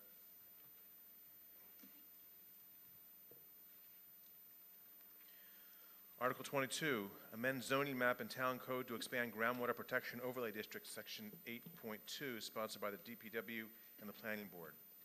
See if the town will vote to amend the Town of Ashland zoning bylaws, chapter 282, as is indicated in the warrant, and to modify the Town of Ashland zoning map as shown bubbled in the red on the proposed zoning map. This is the other bubble.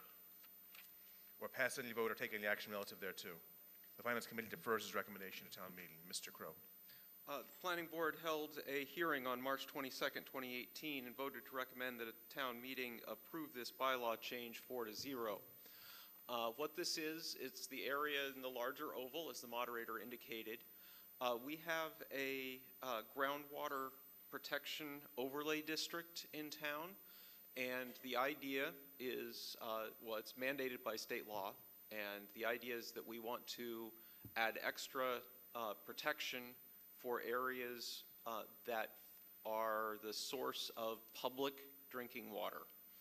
And we did this a few years ago, and we protected the areas that provide our public drinking water, or I believe potential public drinking water. I don't remember exactly, but you can see on the map we've got some of this district over by the end of Ashland State Park, where I think the Spring Street wells were. I don't know the details there. It's not really relevant for tonight. What we didn't do when we looked at this is look at where Holliston's water sources are, and we failed to protect one of their public drinking water sources that is near the Ashland border. So just as we would want Hopkinton to protect our public water sources, Ashland needs to protect Holliston's public drinking water. This is, I believe, required by state law, and it is also being a good neighbor. Fortunately, this area is entirely residential because most of the restrictions that the Groundwater Overlay Protection District adds are restrictions to commercial use. So it is, there are minimal added restrictions for the homeowners, mostly only if they're adding a large amount of impervious space. Thank you, Mr. Crone. Thank you for the report from the Planning Board. To allow discussion, I'll entertain a motion. The town amend Town of Ashland zoning bylaws, chapter 282, section 8.2, to expand groundwater protection overlay district as printed in the warrant. Do I have such a motion? So moved. Discussion. Seeing none, we'll move to a vote. This will require 2/3 majority. It's a zoning article. All those in favor, please raise your cards. Thank you. And opposed? That passes unanimously. Article 23, amend section 2.3 zoning map reference, sponsored by the Planning Board. See if the town will vote to amend the Town of Ashland zoning bylaws, chapter 282, section 2.3, as is indicated in the warrant, to amend the zoning map reference to the current map on file with the office of the town clerk, or pass any vote or take any action relative thereto. The Finance Committee defers its recommendation to town meeting. Mr. Crow. The Planning Board conducted a public hearing on this on April 12th, 2018, and voted to recommend the town meeting approve this article by a vote of 3-0. This article is much more of an administrative article in that the zoning has a text, has a reference to the zoning map to which it applies to, which means anytime town meeting makes a change to that zoning map, we have to also make a change to this text to cite the updated zoning map. That does not always actually happen, and in fact, the reference in the zoning right now does not reference the correct zoning map. So instead of just correcting it to the correct zoning map, we reword it to reference the zoning map as amended so that we never have to touch this again. Thank you, Mr. Crow. To allow discussion, I'll entertain a motion that the town amend Town of Ashland zoning bylaws, Chapter 282, Section 2.3, as printed in the warrant. Do I have such a motion? So moved. Any discussion? Seeing none, we'll move to a vote. This is a zoning article and require 2/3 majority. All those in favor, please raise your cards. Thank you. And opposed? I declare 2/3 majority. And our last article of the season. Article 24, amend Section 9.4.4, required site plans and design plan review content, sponsored by the Planning Board. To see if the town will vote to amend the Town of Ashland zoning bylaw, Chapter 282, Section 9.4.4, as is indicated in the warrant, to add a project narrative as an application requirement, or pass any vote or take any action relative thereto. The Finance Committee defers its recommendation to town meeting. Mr. Crow. The Planning Board held a public hearing on April 12, 2018, and the Planning Board voted to recommend that town meeting approve this bylaw change by a vote of 3-0. What this is our new planning director has looked over the regulations and has dealt with incoming for site plan review. And most developers will include a narrative of what they are trying to do with their reviews, with their site plans, but this doesn't always happen. And so she wanted to add to the list of requirements, which are in the zoning, a separate project narrative that includes a description of the proposed uses and a written summary of the site plan. So this adds that. Thank you, Mr. Crow, and thank you for the report from the Planning Board. To allow discussion, I'll entertain a motion that the town amend Town of Ashland zoning bylaws, Chapter 282, Section 9.4.4, as printed in the warrant. Do I have such a motion? So moved. Second. Discussion. Seeing none, we'll move right to a... I'm sorry, I didn't see you, Ed. I think there's a word missing. Prepared at minimum scale of 1. Shouldn't it say 1 inch equals 40 feet? At least in my...